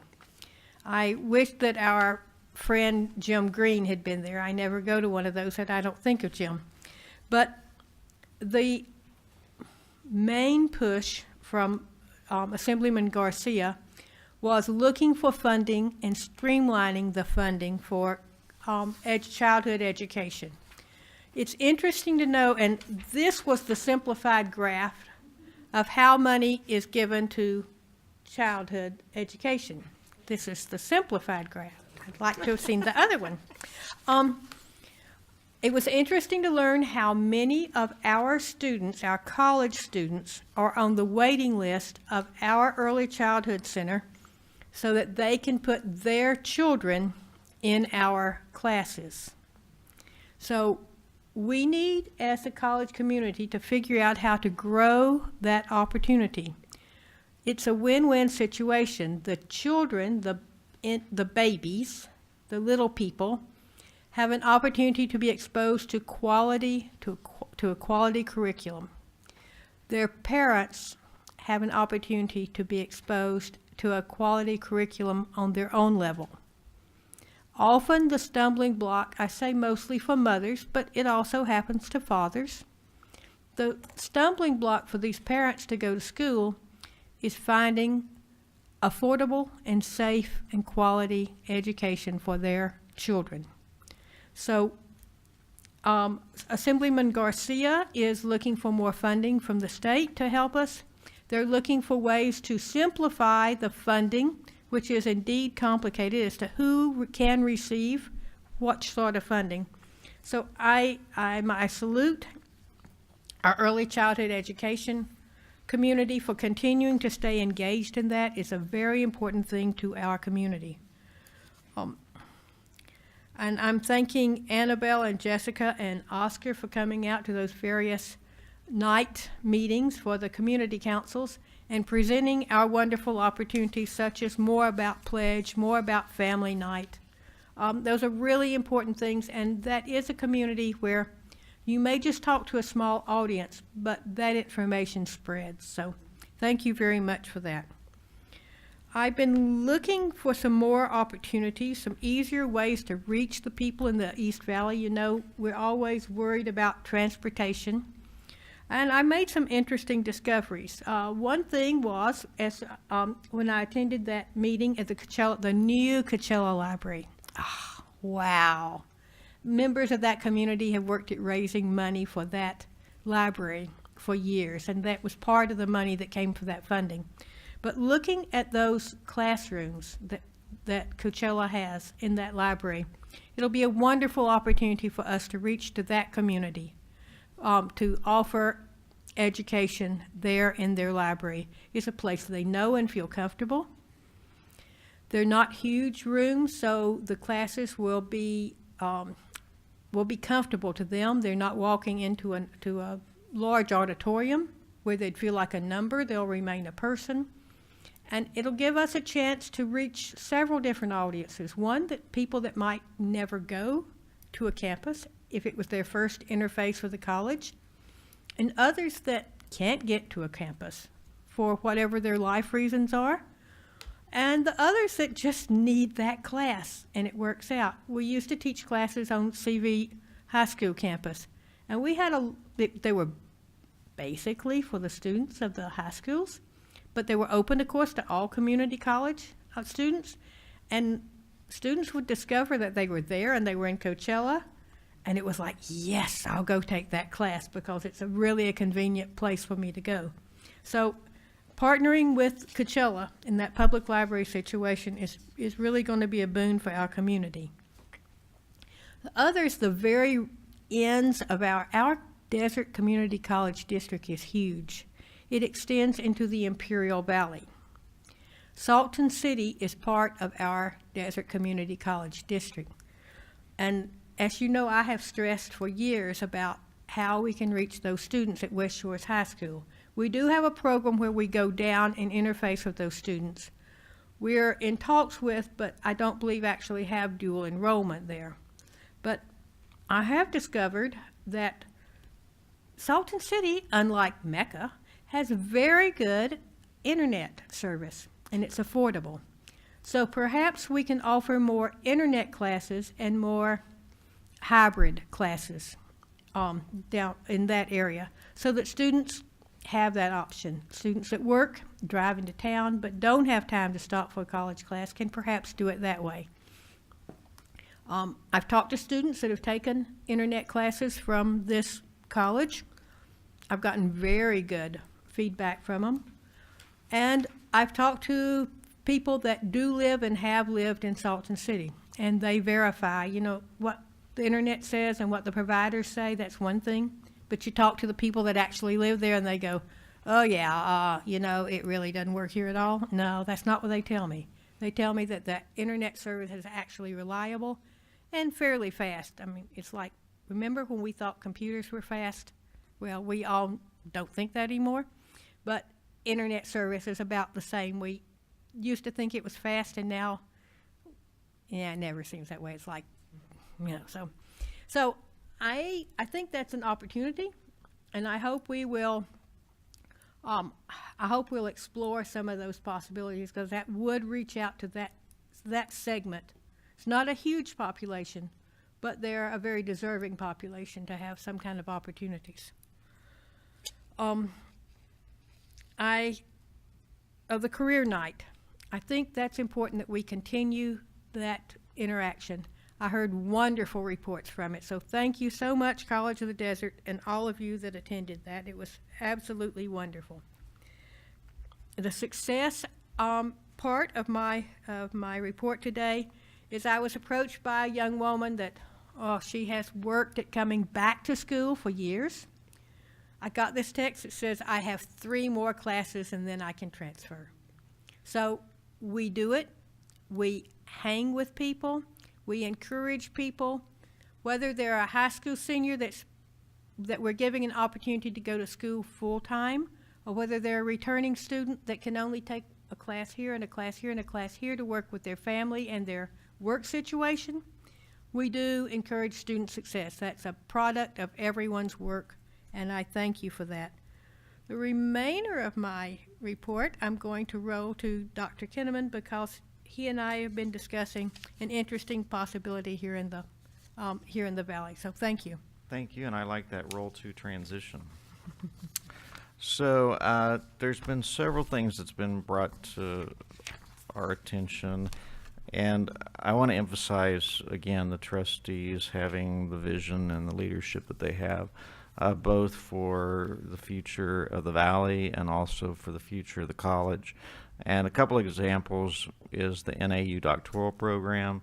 That really speaks to the long-term future of the college and a continuation of the trajectory that the college is on currently through people that are going to be in that program, and those that aren't, that are going to continue with us because they may already have that credential, or it may not be a credential that is something that is applicable for their area or field. The other thing that Trustee Broughton has brought to my attention that I hadn't really heard anything about it, or very little, and so I started doing some research. There's a program that is a national program, and it's an incentive that drives long-term capital to distressed communities, and it's called Opportunity Zones. And Opportunity Zones, it's those of you that have heard us talk about new market tax credits in the past, it's similar to that. It's a zone that is identified where investment in those communities gives significant tax breaks for up to 10 years.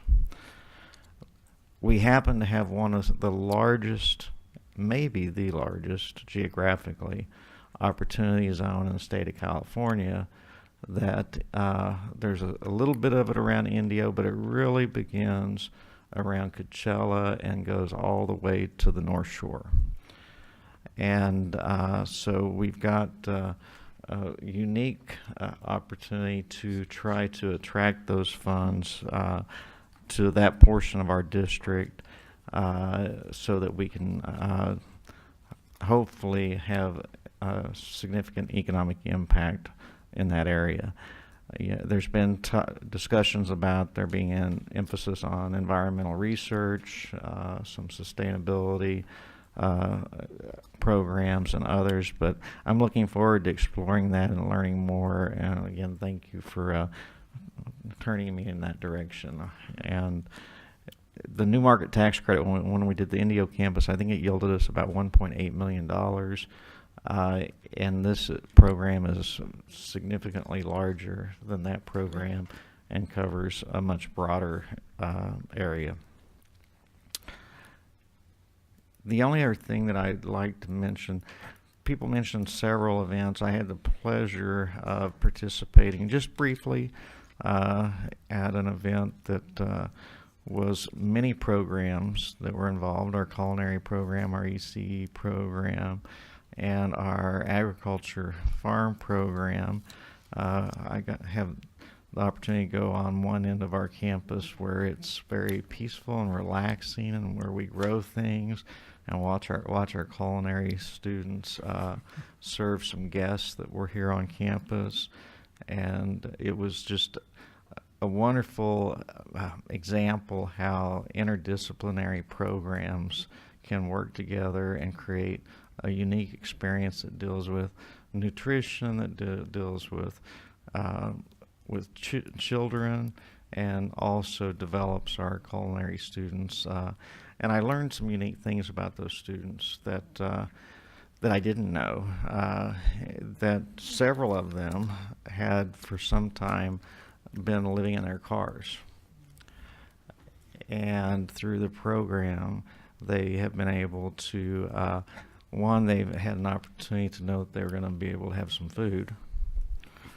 And this is real. This is how basic some of the needs are of some of our students. We want them here so that they have an opportunity to really work on those higher levels of Maslow's hierarchy of needs, but then on the other hand, their barriers are the barriers that we're trying to break down with their most basic needs. And so we had some students that now, they've been able to get jobs in that area of study, and so we see them having a better quality of life while they start working towards an opportunity of self-actualization. And I believe that concludes my report. Thank you. Thank you so much. That's true student success. I mean, some of us thought we had it rough because we didn't know what we were going to eat the next day, but knowing you're not going to eat the next day is a whole nother realm. So moving students from living in their car and being wondering where the next meal is coming from to actually having a job, that's a big move. Probably won't give us another check on the chancellor's report card, but it's definitely student success. Oh, you reminded, I forgot something. Because I'm not supposed to talk about it. Oh. So I'm going to be vague. Part of that, when I was talking about the trustees' vision, their leadership, once again, we've been asked and we have submitted for a national award, but I can't say anything else beyond that. But it's a very exciting award that, we'll have an opportunity to talk about later, but I wanted to share that. And we also have, we will be announcing publicly, we kind of had, what do they call it whenever you have a soft opening? We kind of had a soft announcement that we're not able to talk about publicly yet, but we'll soon be talking about another statewide award for the college. So again, I appreciate all your support and vision to help that come to fruition. Very exciting. Thank you. So now we move to the consent agenda. All items on the consent agenda will be considered for approval by a single vote without discussion. Any board member may request that an item be pulled from the consent agenda to be discussed and considered separately in the action item. Do I have a motion to approve the consent agenda as presented? So moved. I do have that motion, and I have a second. Is there any discussion? Okay, hearing none. Are you ready for your vote? Okay, student trustee Ramont? Yep. I hear that as an aye. Aye. All in favor, say aye. Aye. Aye. Opposed? I call that as a unanimous vote. There were no items pulled, so I move to the information, administrative services. Did I miss anything? I feel like there's this big blank here. Administrative procedure review. Dr. Kinnaman, do you Yes, want to speak to this that? is just an updated computer and network use procedure that has been vetted through the College Planning Council, and we believe that we've improved upon the existing procedures. I don't know, John, if you had anything specifically that you felt was worthwhile to draw our attention to. No, it was kind of a long process because there was some concerns that we were having to work through with a number of groups, and so we'll get through the process.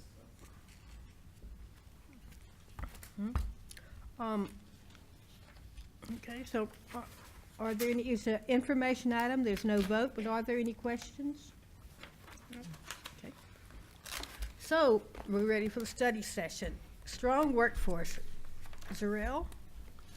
Dr. Kinnaman, do you want to introduce anything here? Well, I'm thank Dean Becker for being patient with us getting to this item, but we're as excited as we were this morning when we got up knowing that you were going to be here to present it. And so thank you. And you're going to tell us about the Doing What Matters program and our Strong Workforce 2018. Yeah. Good afternoon. Good afternoon. Good afternoon. Thank you for this time to come before the board.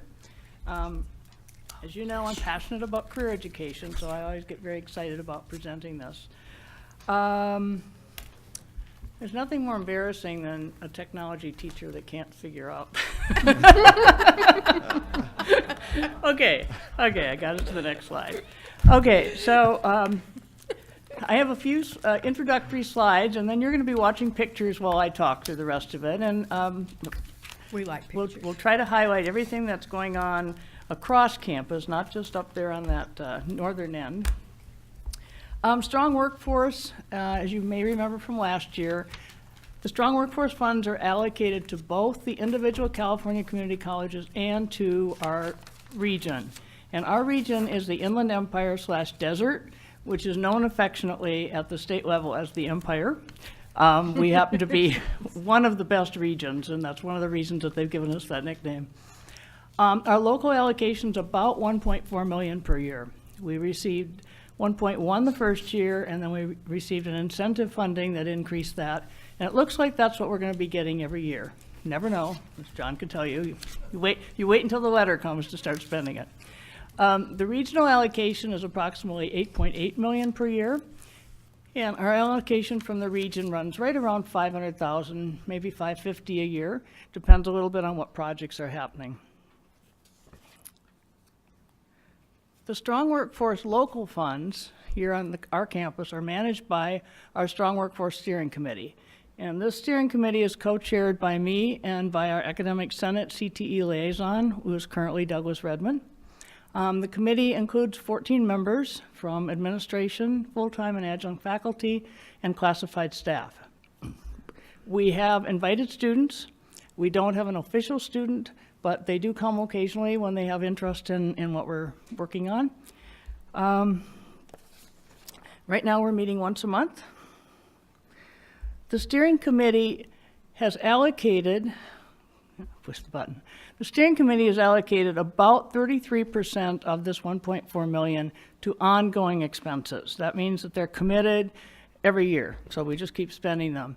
And those are spent on the director of CTE projects, a full-time faculty in culinary, part-time lab tech in culinary, a part-time lab tech in HVAC, a part-time lab tech in ag, which I forgot to put up there, and we increased our secretary to 10 additional hours per week to help with Strong Workforce. She's the book loan secretary, so she went from 19 to 29.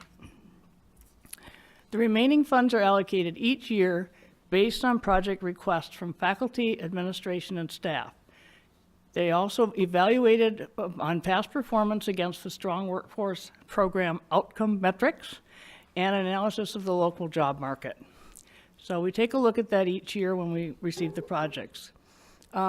The request can include support for existing programs, expansion of existing programs, investigation of emerging programs, support for emerging programs that show outcome possibilities, and innovative ideas for improving or expanding career education. This year, the project requests are due on October 31st, and we will begin prioritizing them in December. The Strong Workforce Regional projects, we have going right now 12. We're not quite sure how we got involved in 12, but we have 12. So these include NetLab Plus, which is not in progress yet. There will be regional funding for NetLab Plus in the cloud, and that should be starting next year. Update the automotive labs, that's purchased a vehicle for us each of the last 2 years, a hydrogen vehicle and a hybrid. The Healthcare Boot Camp, which is a training for faculty in the healthcare industry. The Employability Soft Skills, World of Work, I'll talk about that a little bit more later. Health placement and site coordination, that is to assist with placement of our health nursing faculty. The Cyber Hub, which I'll talk about. Job Developer, which is our Career and Workforce Solution Center. The Makerspace, Building and Energy Systems Professional, Apprenticeship, Data Analytics, and Business Curriculum Alignment. So when we got involved in these 12, it was clear to me that I wasn't going to be able to add this to my job. And so we took some of the funding from each one of these to hire an interim regional CTE projects director. That's Brian Thompson. So he's been working for us since June, and that's helping quite a bit. Total, there are currently more than 35 strong workforce projects in progress at College of the Desert. How successful are we? I'm not going to throw out numbers at you because they really come out of research, and I know that they're going to be planning on bringing some. But the CTE Outcomes Survey that we just received shows that students completing career education at College of the Desert earn $14 more per hour than they did before they took their classes. It also says 88% of the students completing some CTE are earning a higher wage. 90% of students completing some CTE are satisfied with their educational experience. Now I have to, tell you, like all surveys, not everybody replies, so there's a high likelihood that those that reply are more successful than the others, but it's still nice to see that we had about 38% reply, so pretty good number. I also pulled a number from the launch board, which is where all of our strong workforce data is housed on the Chancellor's Office website. And I find this really interesting as we move into the new funding formula. In 15-16, we had a total enrollment of 68,735, and we awarded 904 certificates. Again, this is the launch board. It doesn't necessarily match some other numbers. Our CTE programs had 15,000 enrollments and accounted for 447 of those 900 degrees and certificates.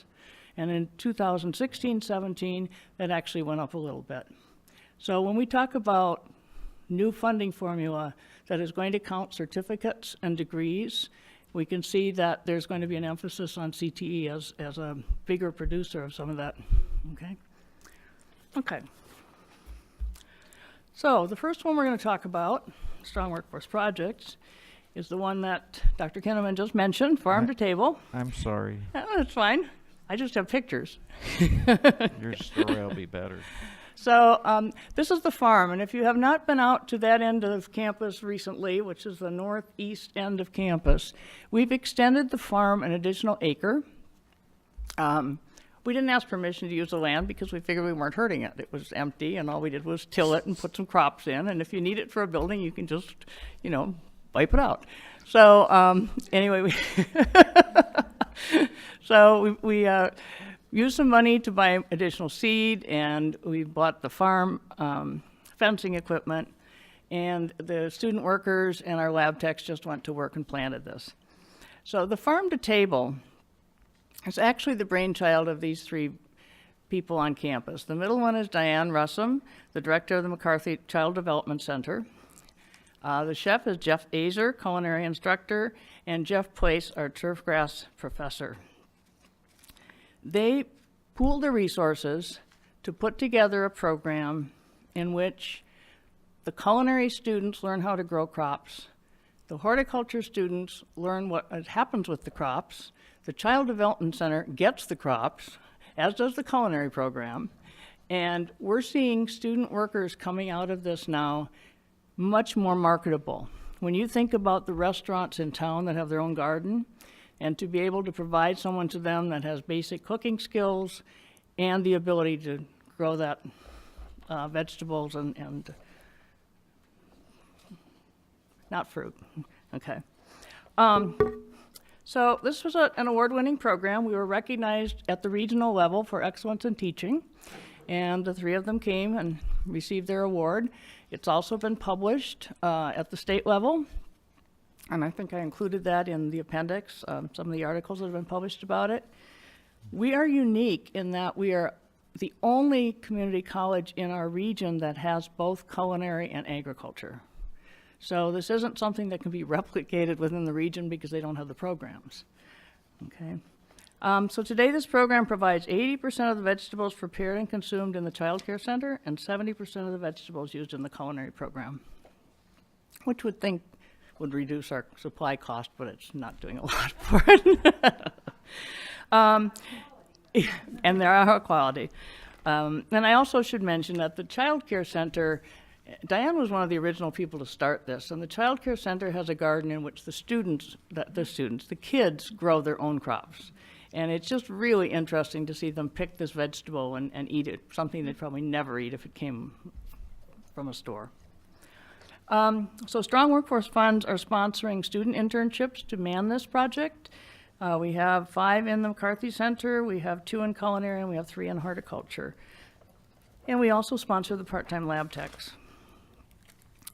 Here they are weeding. The one in green is our lab tech. The ones in white are the culinary students. The ones not in any of those coats are the ag students. And they all get out there together on Friday mornings. And then they cook the materials.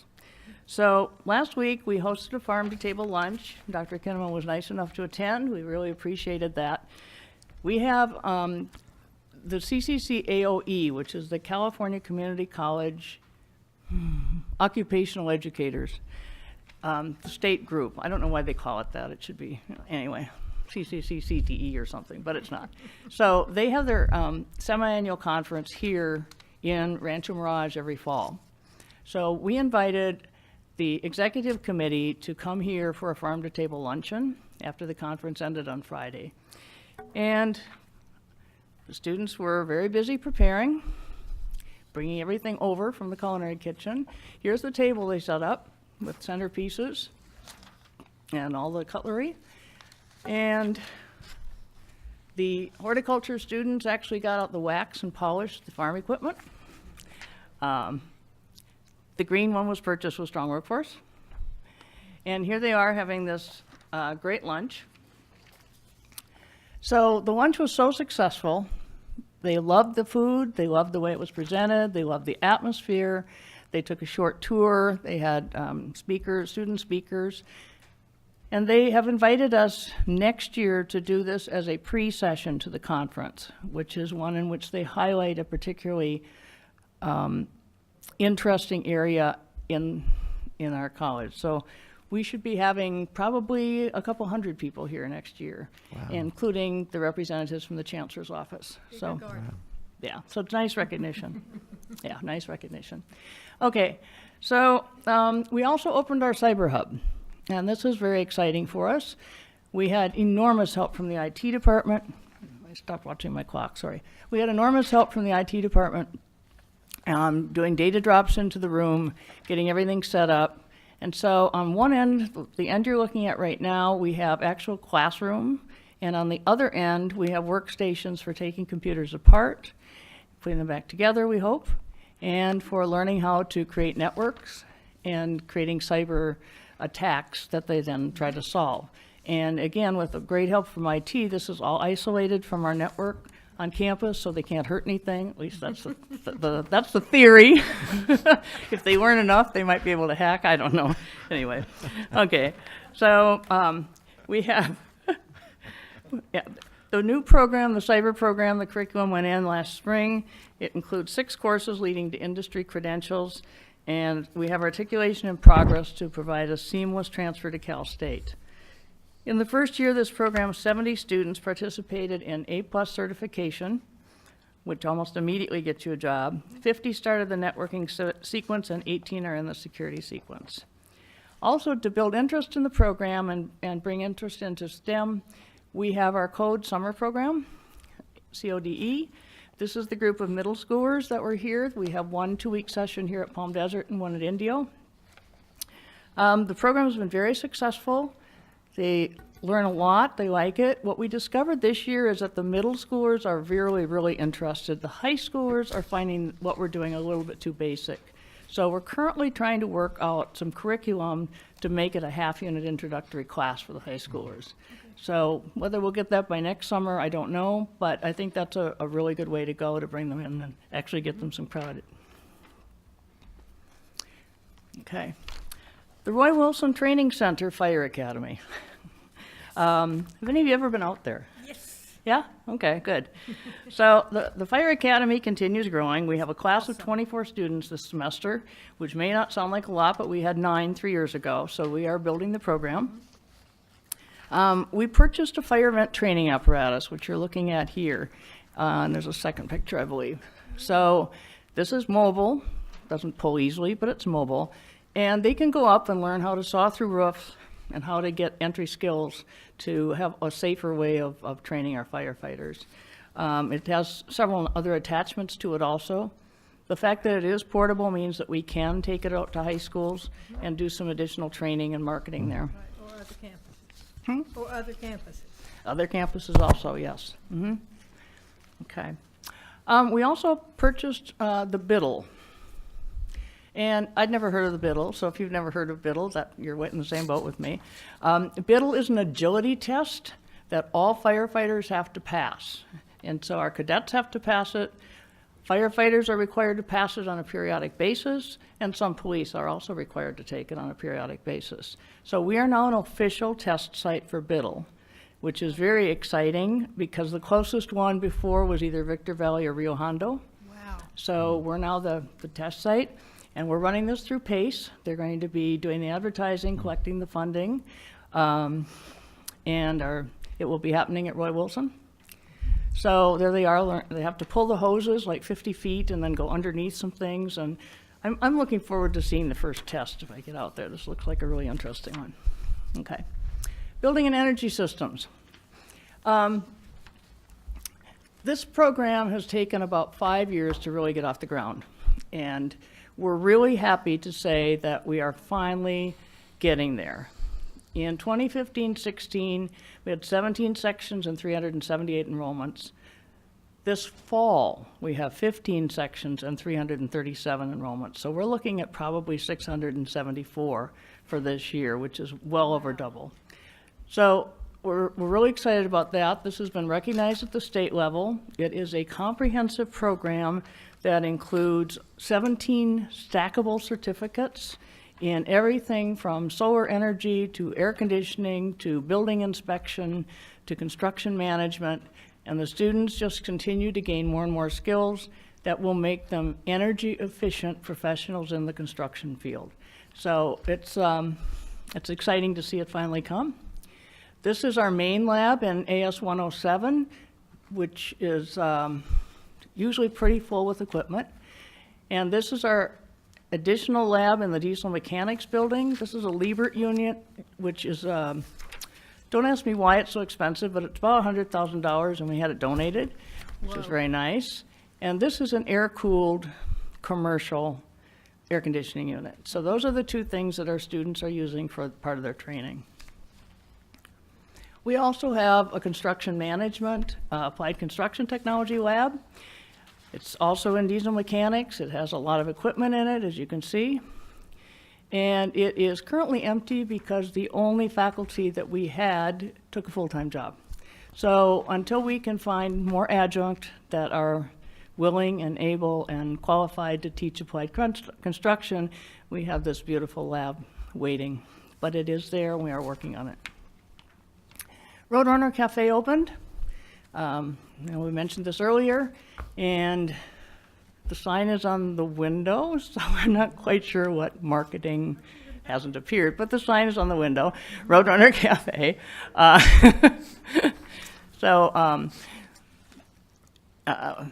It's beautiful inside. This was a wonderful, wonderful contribution from the district. Well, it's a little understated. It's a little understated. I'm not even going to talk about what it cost, but it is beautiful. It's very, very well done. This and the Solutions Kiosk here are both student-run businesses. And up until this year, the student workers were volunteers who worked on a stipend basis based on the profitability. Changes in work experience laws last year forced us to do something different. So now they are paid interns. And the kiosk here is self-supporting. It makes enough money to pay the students and the faculty that are supporting it. Indio isn't there yet. So we're open 11 to 7.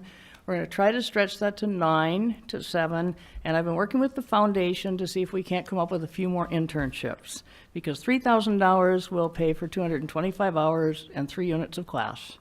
And then we could be open as early as 7 a.m. and start catching the breakfast crowd. So we're growing it slowly, but it's beautiful and it's starting to catch on. And Jessica's been doing a lot of marketing for us also. Been out in the community, trying to get people. Okay. Automotive and advanced transportation. Whoops, more Roadrunner. I know. And the Solutions Kiosk here. Okay. Automotive and advanced transportation. We spent strong workforce money to purchase scan tools.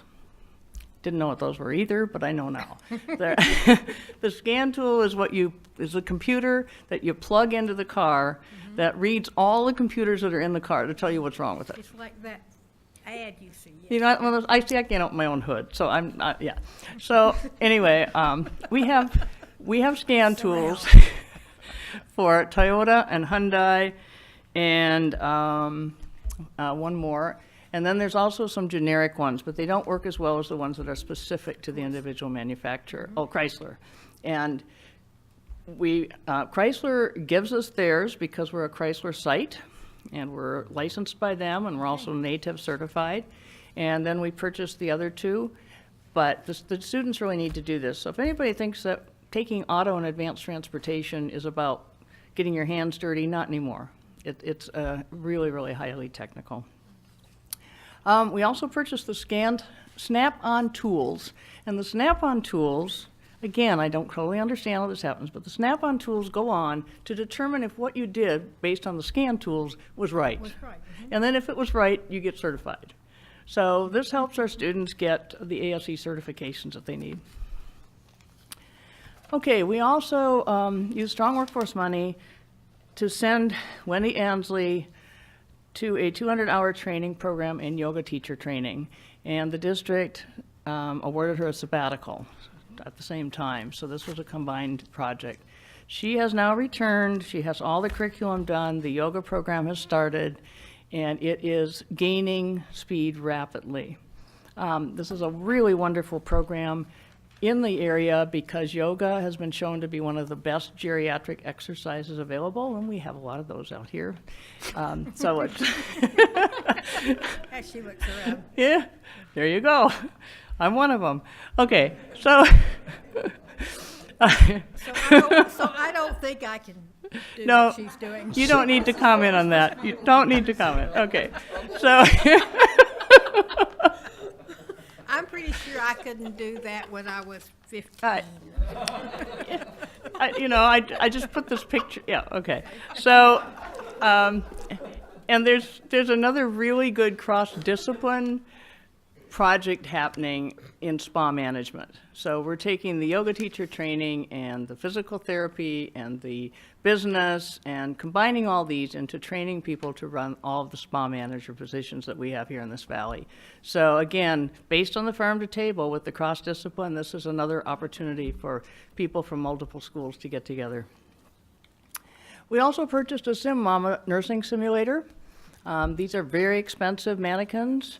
They gave me some more visual pictures that I decided not to include. Thank you. I am not cut out for the health sciences. Anyway, it's very good. They do give tours if you want to see it. It's a really really expansive learning tool. It has the ability to do just about every kind of birth problem you can encounter, so it's an excellent training tool. One of the most exciting things also is that Carol Scobie, the Director of Nursing, and our new full-time EMT faculty, Shantae Wilson, have been working on a plan to share this simulation lab between nursing and a possible paramedic program in the future. And they think that they can work this out. And if they can, that is going to make paramedic probably financially feasible, because it's the equipment that makes that program so difficult to run. So it's just something that we're going to think about for the future.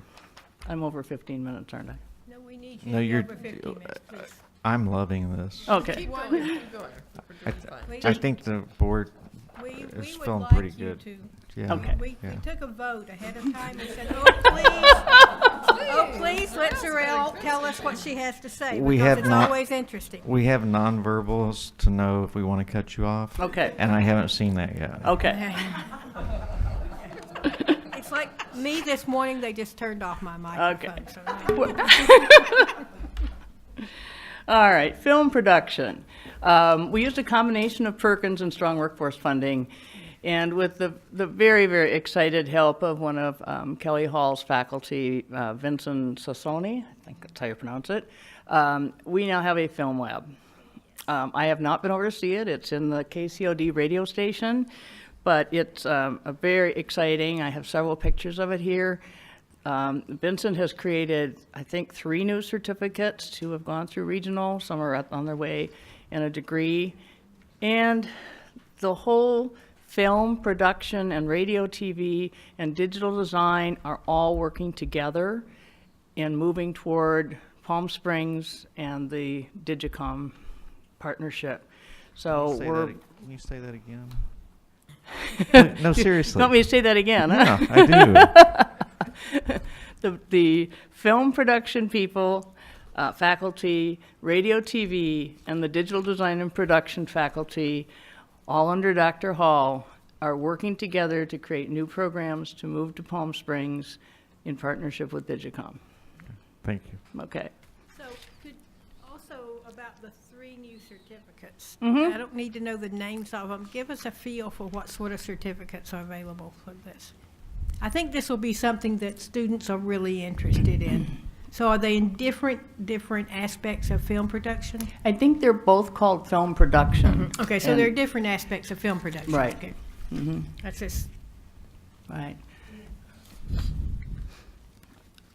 Yeah, it's a pretty good size studio, and I think we spent about $80,000 on equipment, so it's pretty well equipped to start with. Okay, another project is a makerspace, and this is another one of those terms that I didn't know what it was.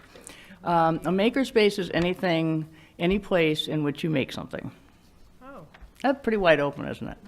So it can be anything from cake decorating display or to having a place where people can build houses. I mean, any place you make something is called a makerspace.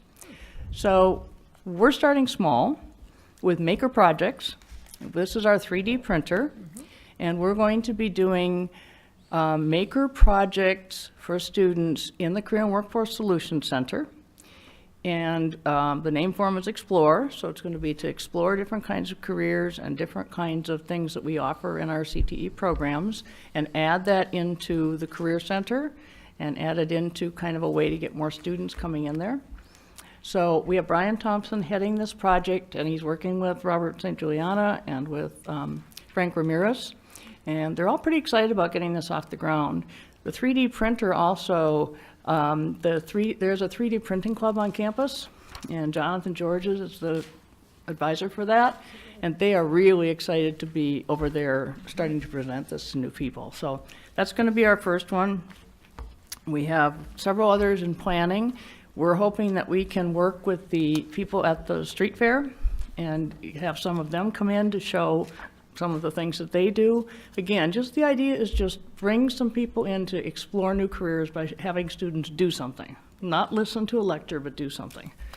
So you may be hearing more about Makerspace when we come and ask for, a $500,000 building or something. We think small. Okay, another very interesting thing, a very good thing, is that the EDGE program this year dedicated part of one day to CTE presentations, and Anna Hernandez did most of those for us. Very, very well received, and we really appreciate Dr. Neary's including this.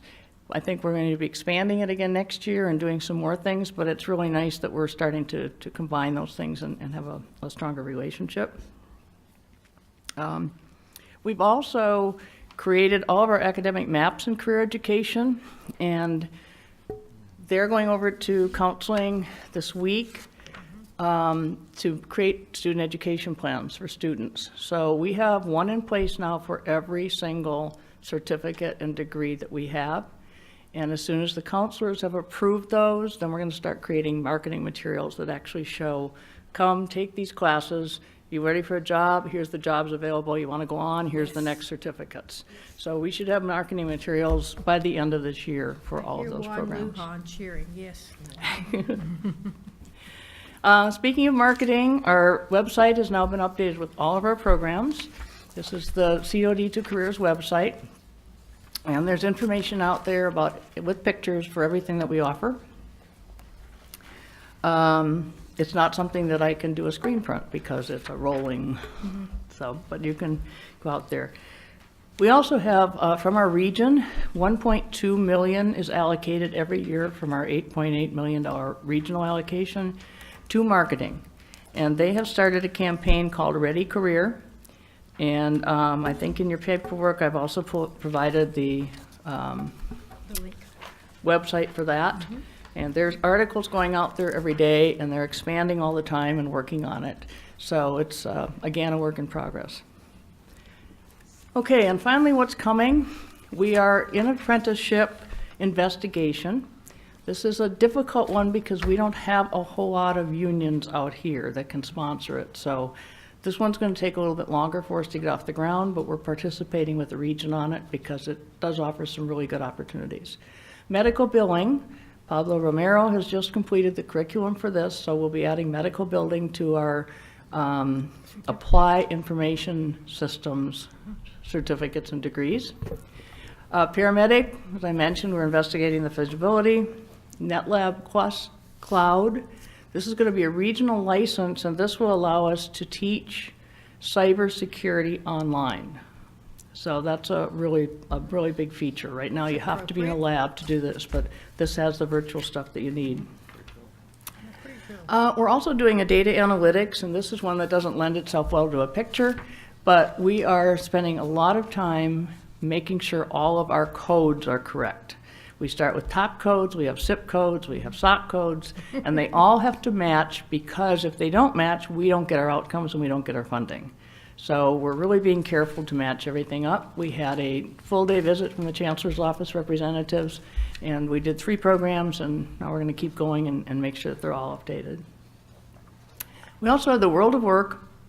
This is a non-credit soft skills project, and it's based on LinkedIn Let's Learn. It provides 10 soft skill modules, which we turn into curriculum, and each one of those then results in a digital badge which goes on your LinkedIn profile. So it's a regional project, and it's a state project, and the state is sponsoring the contract with LinkedIn Learning, so it's free to all our students to have the LinkedIn access. So this should be ready by spring of 2020, ready to go, but it's a really interesting approach to soft skills. These non-credit, we're actually doing both credit and non-credit.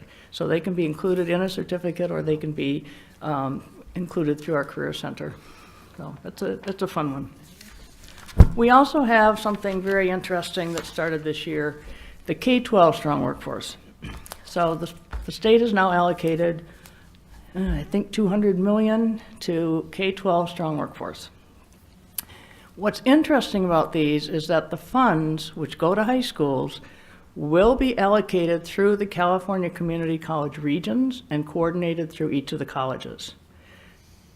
So that means that we will control the funding that they get to use or their CTE from Strong Workforce, which is it's kind of an interesting way to approach things. So our kickoff meeting is November 5th. We have all of our high school partners coming to that meeting. It's here in Rancho Mirage.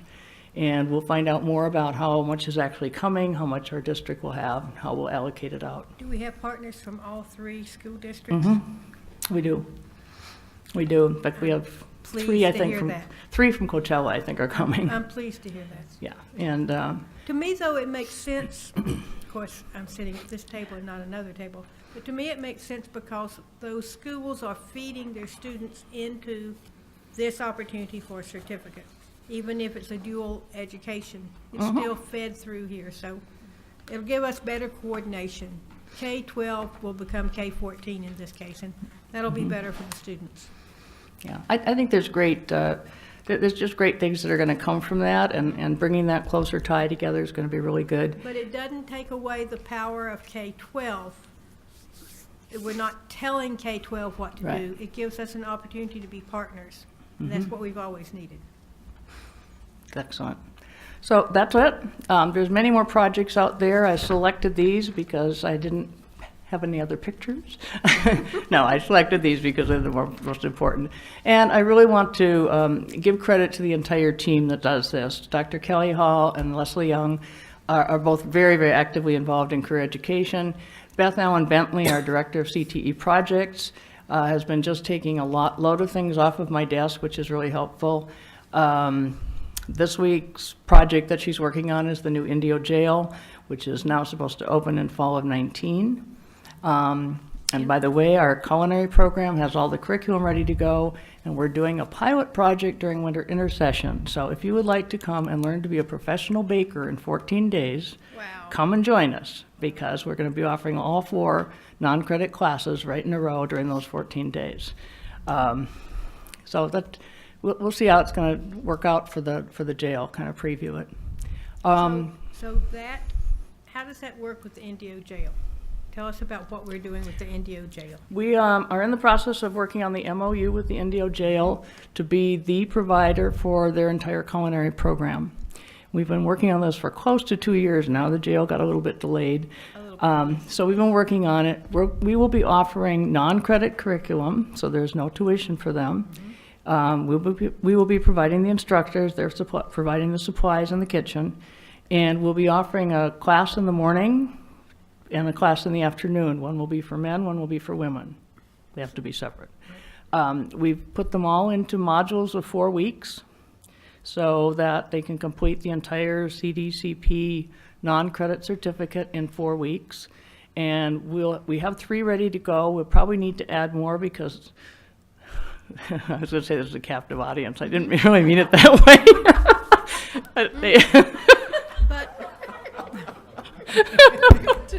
Yes, you could do. They're going to complete, you know, when they start, they're going to finish. And then they'll start the next one. But it also gives those persons a chance to come back into the community and have a job. Right, and So what it should cut down on recidivism. What we've tried to do is provide them with, there's two baking and 1 cooking, because those are the areas in which they are most likely to get jobs. There are most jobs in this valley for bakers. And so they should be able to come out and get baking jobs. It's also a little easier to teach baking, although yeast is, believe it or not, a bit of a problem. But the cooking class, you know, when you talk about working with knives, we have some real restrictions. So, sorry, that's just reality. So they are chained up. So you can imagine it'll be a little less flexible for teaching with that. But our faculty are being trained by Riverside on how they'll be able to do this. And, you know, we're just really hoping that this works out very well for us. We're getting assistance from a couple of other places that have, one has a culinary program and one has a construction program, so they've worked with community colleges before. It should be a new adventure. Okay, that's it. And again, a very, very big thank you to all the faculty and staff in the career education area. They go out and out of their way to make all of these things possible and make them successful. And as you mentioned, they're at every career fair. Every career fair. Every career fair. And they always bring something interesting that is the hook to bring in the audience, always. Right. Could you, one thing is I had to look up something which is why one reads a catalog, I'm sorry, but, and I noticed that there is an opportunity for students taking some of our career classes to get help with textbooks. Yes, we have a New Horizons book loan program. Right. So students that are in a CTE major that also have financial need can come and borrow the book for the semester. We spend about $40,000 a year purchasing books. That all comes from Perkins funding. We have about 500 books that we can loan out each semester, so it's a pretty active program. Linda Vent is our book loan secretary, so she tracks them and make sure they all get back in. So that's a really good program for them also. Okay. Could you tell us about stackable certificates? Stackable certificates. Stackable certificates are designed so that the student can get a certificate in 16 units. That's what gets us funding, so that's our bottom number. That's where we start. And then if they add another class, a 3-unit class, there's probably another certificate available. And then another 3 or 4-unit class, and there's another certificate. So let's say that they start with basic auto, and then they add brakes, and then they add transmission, and then they add air conditioning, and they keep adding another skill, and each time they add a skill, they get additional certificates. We stack them all inside of a degree, because from a financial aid purposes, you need to have a degree as your goal. Students are allowed 2 financial aid goals in their lifetime. And one of those can be a community college, and one of them needs to be a 4-year college. Otherwise, you've lost. So if you can't make a certificate your goal because you'll lose your, yeah. So we stack them all inside of a degree. And within the degree, the students can take 150% of the units required for that degree. So the general ed stays the same. And then they can keep adding these certificates until they reach that 150% and still be collecting financial aid. And of course, we feel that this is a really, really good use of financial aid because they're gaining skills and job marketability. They're job-ready skills. They're job-ready skills. I mean, it doesn't preclude these folks from transferring on to a 4-year university if that's appropriate for them. Correct. But they're job-ready skills, and God knows it's not mutually exclusive to actually go to work and go to school. So, and you to think me, about that's a brilliant. Right. When you explain that to me, it's so brilliant that I just want everyone to hear it over and over. Yeah, it's working really well. We have a lot of them in auto, a lot of them in BESP, quite a few of them in horticulture. If you ever look at the program during the graduation, you'll see that there are students that have 5, 6, 7 certificates, and each one of those got them another job skill. So it's a pretty successful way to encourage them to get education. We also encourage students, for example, those that want to go into engineering or applied engineering, if they get the HVAC certificate early and then work their way into the controls, which is semi-engineering, they can get a job. Exactly. They can get a job paying $35, $40 an hour instead of one that pays minimum wage. And then should they choose to go on and get an engineering degree, Right. they actually can make the money to go to school and won't end up with a huge debt. Right. Or being pulled between family and going to school. We also have our auto program running at Rancho Mirage High School this semester, and we just started, we have Amistad, and we just started Mount San Jacinto for HVAC. Okay. So you say that's at Desert Mirage? Or Rancho Mirage. Rancho Mirage. So we don't have anything in the East Valley yet. If one were to find a small donation toward our Roadrunner intern scholarships, I choose to call them. Internships. Intern jobs, how would we direct that person to donate the money for that to the foundation, Joel? To How the would- foundation, yes. With Mhm. that Mhm. specified, and then if we could build enough, then, you know, I see it as one internship at a time. Mhm. We have, in talking to John Mosser, we have kind of an interesting situation that we have a lot of donors that donate scholarship money, Mhm. and sometimes they put so many restrictions on it, it's difficult to find a student Yes. that meets everything that they need. So we have scholarship money that does not get used. And so I sent him a lot of information and had lunch with him to talk about maybe we can encourage some of those donors to think about internships. It's almost the same amount of money, but you're going to see a little bit different kind of result. Yes. So. And medical billing, you mentioned we were going to have medical billing. Is that through PACE or? No, that's a credit class. It's a credit class. It's in the curriculum queue. We should have it available for fall of 19. Oh, great. Mhm. We have a partnership with Eisenhower. They're going to be helping supply some subject matter experts for us. Great. As a person that lives out 30 minutes from the edge of the earth, I encourage you to continue thinking about ways we can make some of these classes portable. I can see that the one cybersecurity class is obviously going to be portable, but if you could find ways to make those portable, we could at least offer some of these certificates literally in the East Valley without as much infrastructure, or using the infrastructure that we have in Right. ways that we don't use it now. You and I are both bonded to that mechathermal campus. We know the potential that we don't, that our students aren't taking advantage of. So please continue to think about those portable skills.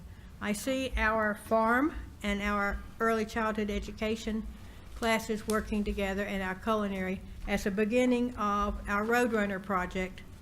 But there again, we're going to need early childhood education because those students can't go to school.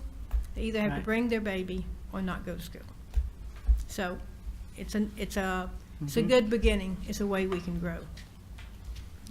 I know there's more questions. Ready? I could see Aurora sitting down there going, hurry up. I told you it wasn't going to be short. I wasn't going to get in between the two of you.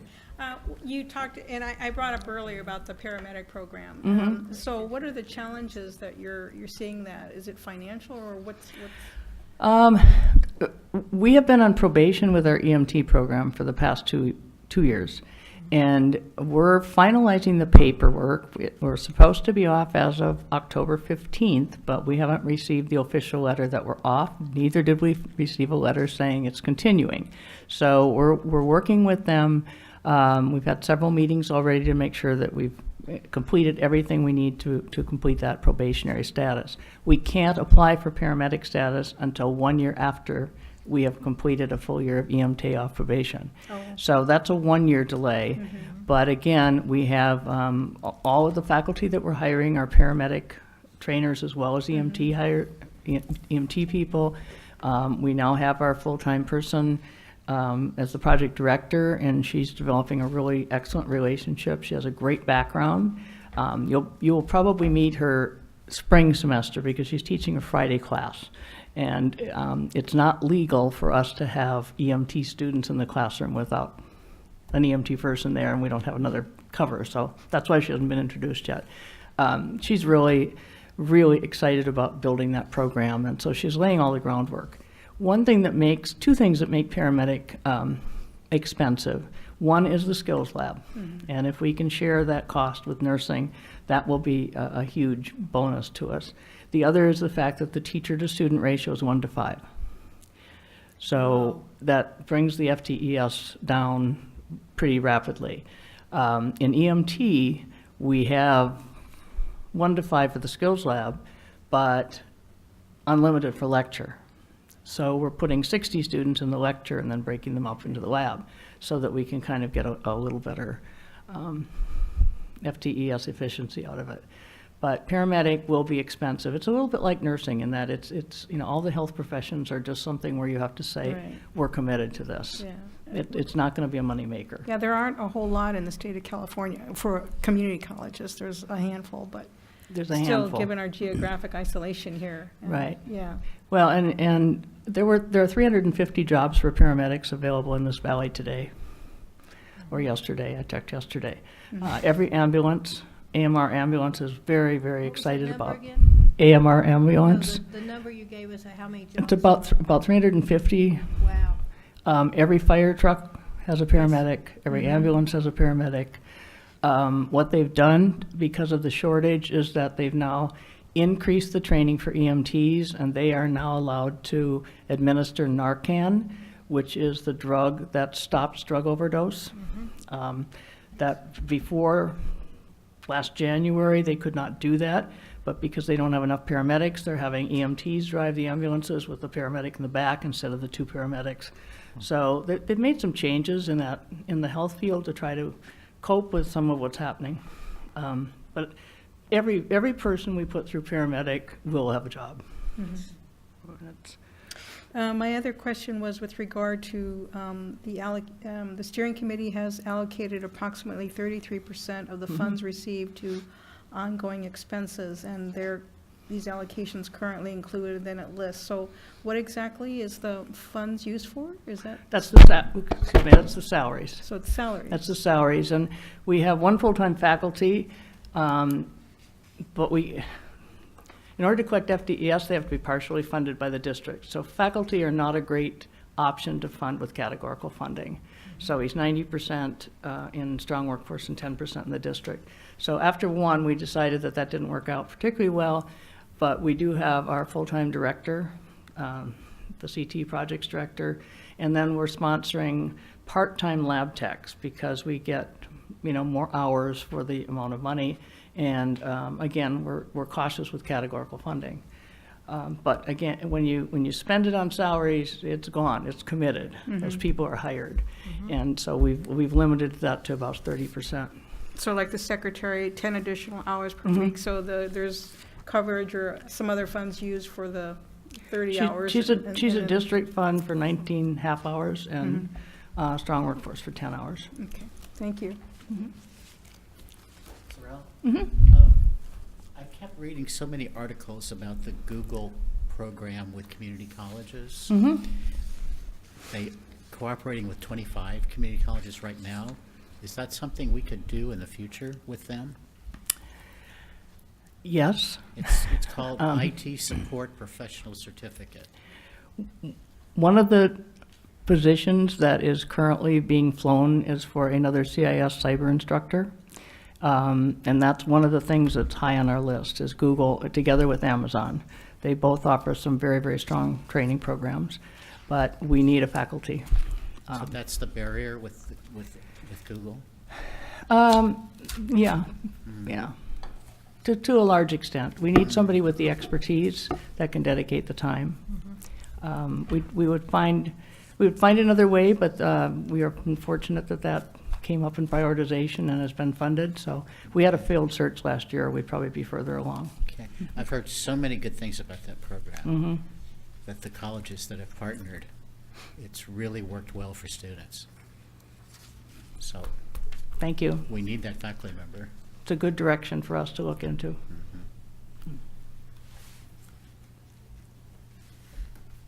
And when when the group that I heard do a presentation about the shortage of jobs in California, shortage of people for jobs in California, the top 5 were CAD, construction management, culinary, dental hygiene, auto, and welders. We have some. We have welding. We have a welding program in Palm Springs. We do have a CAD program. But not the East Valley. And we have,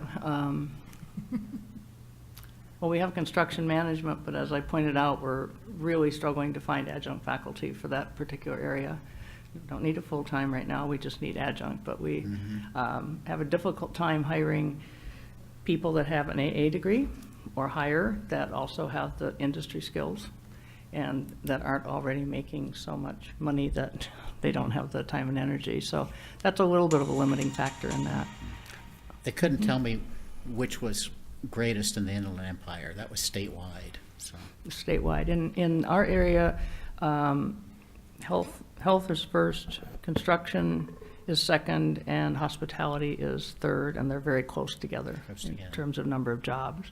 Health has the higher pay, and hospitality has a higher pay rate than construction. Really? Mm-hmm. But CAD is not high But again, up there? close. We don't have a lot of stuff here for CAD. We have a couple big companies that are looking for us to add. We have a robotics class that's going through curriculum, so when we can add the robotics piece and bring in a 3D printing, then they're going to be more marketable. But right now, we're not seeing a whole lot of Jobs for CAD, huh? of demand for that. Really? I'm surprised. Yeah. Thank you. Okay, all right. I just want to tell you thank you. This is really fascinating because when I went back the third time to try to get my AA degree, I kept dropping out.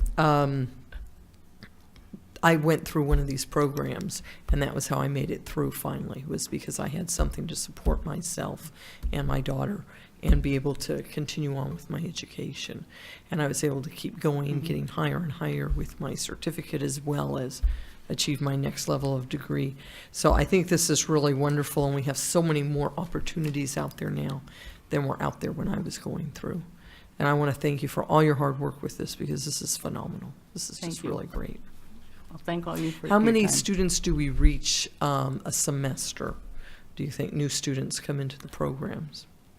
I don't have a number for that. Okay, maybe you can find that out for me, because I know that it just keeps growing and growing. And I remember when COD was over at the mall over here, and I'd go down and they'd have like winemaking was one of the classes. We don't have the winemaking anymore, do they? No. I can't drink wine, so it doesn't matter. You could make it. I can make it, yeah. Drink it. We can drink. You guys can drink it for me. But thank you so much. Thank you for this presentation. Are there any other questions? Only that I saw that, you talked about the farm-to-table lunches that were served, and maybe that might be something that the Board of Trustees could have sometime, maybe when we go for our lunch at a future board meeting, instead of having in the conference room, we go and. Sure. We can do that. So. You were disappointed you weren't invited. Correct. I can tell. Yes, correct. It's pretty cool. Yep. Not rubbing it in, but it was cool. May I? You may, if I may, thank Oh. Zarel, and I forewarned you, we were all really interested in this, and it wasn't going to last 15 minutes, and it had been hinted to you that maybe you should be quick and be respectful of everyone's time, and I said that we really wanted to hear this. So thank you so much for letting us have that entire presentation. Very welcome. Yes, Joe. Don't go away. Don't go away. Don't go away? No. Okay. Were you done? Okay. So Z, your name is not on the last slide. I noticed that. But being a former business CTE dean myself, I am amazed at the number of programs that are out of different areas and how the deans are collaborating across discipline areas for these programs. I'm really frankly blown away, and I understand why they call us the Empire and the force must be with you or something, because this is just some remarkable programs and programming that's integrated, the stackable credentialing, I mean, everything, the badging is phenomenal. So, I know how difficult your role is, just trying to put together schedules and deal with all the day-to-day things, but the results of the programs, it's a little mind-boggling to me. to Thank you. comprehend. So, thank you. Thank you.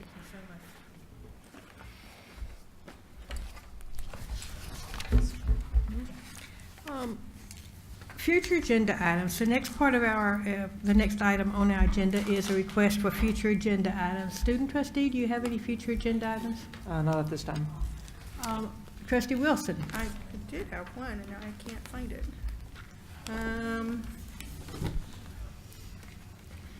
It's because after Zarell's report, your brain is full and. Well, just my presentation on our fire safety program or overall. We haven't heard from that area in a while, so. As a study session or just as a report? Just a report, Okay. or if we have time, a study session too would be good. Yeah. Thank you. Dr. Young? To put on the list for future study session, international education and international recruiting. It's always interesting. Yeah, I don't remember that that's been recently.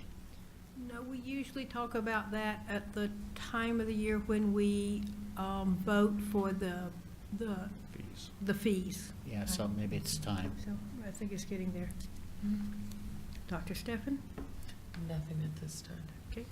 I remind us all that when you think of this agenda item that's burning in your brain, but you can't pull it out just now, or you're at a meeting and it occurs to you, we need this conversation, please email your ideas to Julia. And this isn't something that you have to just come up with at a meeting. It can be done at other times as well. Do we need a closed session? No. Okay. So there's no other closed session? Unless it's the chair's desire. No, I've already terrified you with that on one other occasion when it really wasn't that way at all. But, okay. That's why I thought I was getting my walking paper. Yes, but that would simply been another problem that had come up, yes. So I am to the point of adjournment, but before I adjourn, I'd like to I guess, reminisce a bit. It's with heavy heart that I share with you the passing of not just Betty Ann Toms, who friends of the library that Aurora was so kind as to mention earlier in her report, but we've had a passing of 3 other colleagues.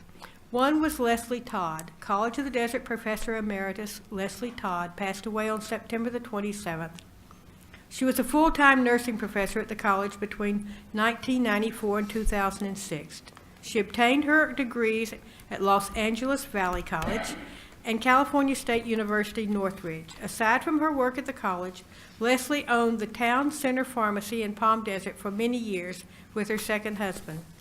Known for her expertise with natural hormones, she appeared many times on local health programs, both on television and radio. She's survived by her 3 daughters and 7 grandchildren. Leslie's memory lives on today here at the college through the Leslie Todd Nursing Scholarship Fund. Tony Manzoni. Our thoughts are also with the family of Professor Emeritus Tony Manzoni, who passed away on Saturday, October the 13th. Tony was the head men's golf coach at College of the Desert for 29 years. During that time, his teams earned an impressive 5 state championship titles in 1990, 1995, 1998, 2004, and 2012. He also garnered 28 conference championships. He first started with the college in 1986, heading up our golf management program. In May of this year, Tony was inducted into the California Community College Men's Golf Coaches Association Hall of Fame. He's survived by his wife, Camille, along with a daughter and a granddaughter. Lastly, some of you may have already heard or read in the news that Bob Spiegel, former Palm Desert City Councilman and Mayor, passed away last Friday. What you probably don't know is that Bob was the first president of the College of the Desert Foundation Board, which he helped to incorporate in 1983. Bob was part of the management team at May Company at the time. He and his cohorts volunteered their time to start a weekend swap meet using distressed merchandise. From this effort grew the street fair, with Bob leading the way early on, and the foundation has gone on to raise more than $75 million, and the street fair has raised more than $10 million. all to support the student services here at the college, helping thousands of students achieve their educational goal. A true friend of the college and our community, Bob may best be known for his work in Palm Desert City Council, which he served on for more than 23 years, starting in 1993 when he was appointed to fill a vacancy left when Roy Wilson took a seat on the Riverside County Board of Supervisors. In addition to his wife, Bob is survived by 3 children, 6 grandchildren, and 4 great-grandchildren. So today we close our board meeting in honor of these members of the College of the Desert family. Seeing that there is no more business on our agenda, are there any objections to adjourning this meeting? Hearing none, the meeting is adjourned at 3:25. Thank you.